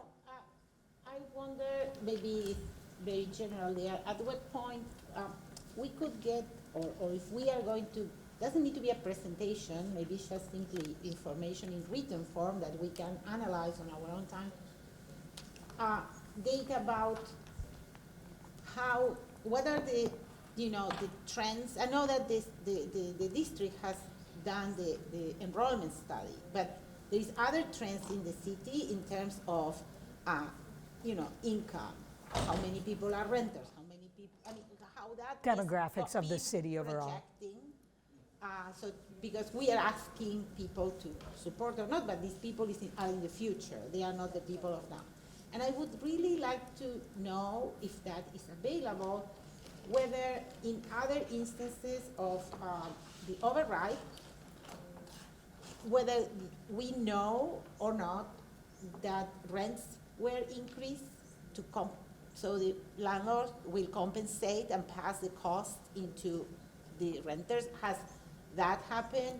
The rents are here very high already, so do they have room to do that? Will they absorb or not the cost? But, I wonder about that because that will affect a lot of families and a lot of low-income families. Yeah. And the final thing that I would like to know from city data, if they have, is whether, ARPA funds from the pandemic are drying out, that were, going towards, say, rent subsidies.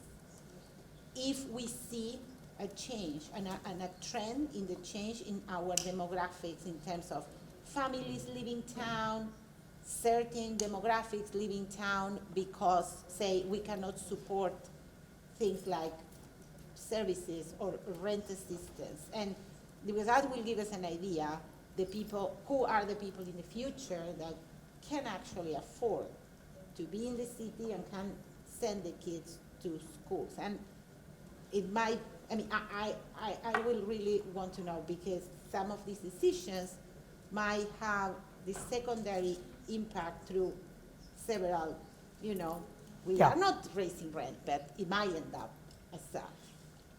I think I missed your first one. Was it about passing on costs? Yeah, whether, if we have any indication or historic data that during an override, then landlords pass the costs to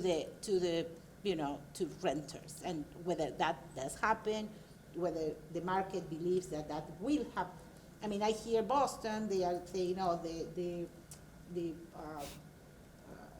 the tenants won't pay the fees, right? The finder's fees anymore. And I'm like, it's a little bit of a joke, right? Because the landlord will just hike up the rent. So I don't see how they will ever pay for anything. No offense, but, to landlords. So I feel like some things are well-intentioned, but the tenant is always paying the price. So I think that I want to know if this is my fear or is something that for sure we know that will likely happen. Yeah. Thanks, Paula. Anything else If I may you just want to raise now? Yeah, on that point, and that's a really good point as well, because we're already seeing that in the water bill increases. Yeah. That tenants are being forced to absorb the cost of rents. The landlords are now adding that into the price of rent. And I'm saying this because with the best of intentions, what the city gave, and Gandhi probably has friends that because we know people in common that they can, the city was sending the landlord $500 as rent subsidies during the pandemic. And now the tenant was still paying the same rent because that's money from the government. The government is giving you money, but now it comes in the form of a check. So the people will be still paying $2,000 in rent and more, because now it's not cash as it was. Those $500 are, so the tenant was still paying full rent. Yeah. And a little bit more because now he has to go. The landlord has to declare taxes and has to put it in the bank. So a lot of people were like, no, don't send me rent help because it's drowning me more than before. I know this for a fact. Yeah. So, good intentions sometimes Yeah. backfire. Well, we've captured these. We'll bring these back to the planning team and see what kind of data is possible. I want to thank you all. I know, especially the conversation about the survey, there was a lot of, I know it brought up a lot of like intense feelings for people, the survey, when it came out, and I felt like the conversation was so constructive. So I really appreciate that. And all of your time and commitment to this process, so thank you.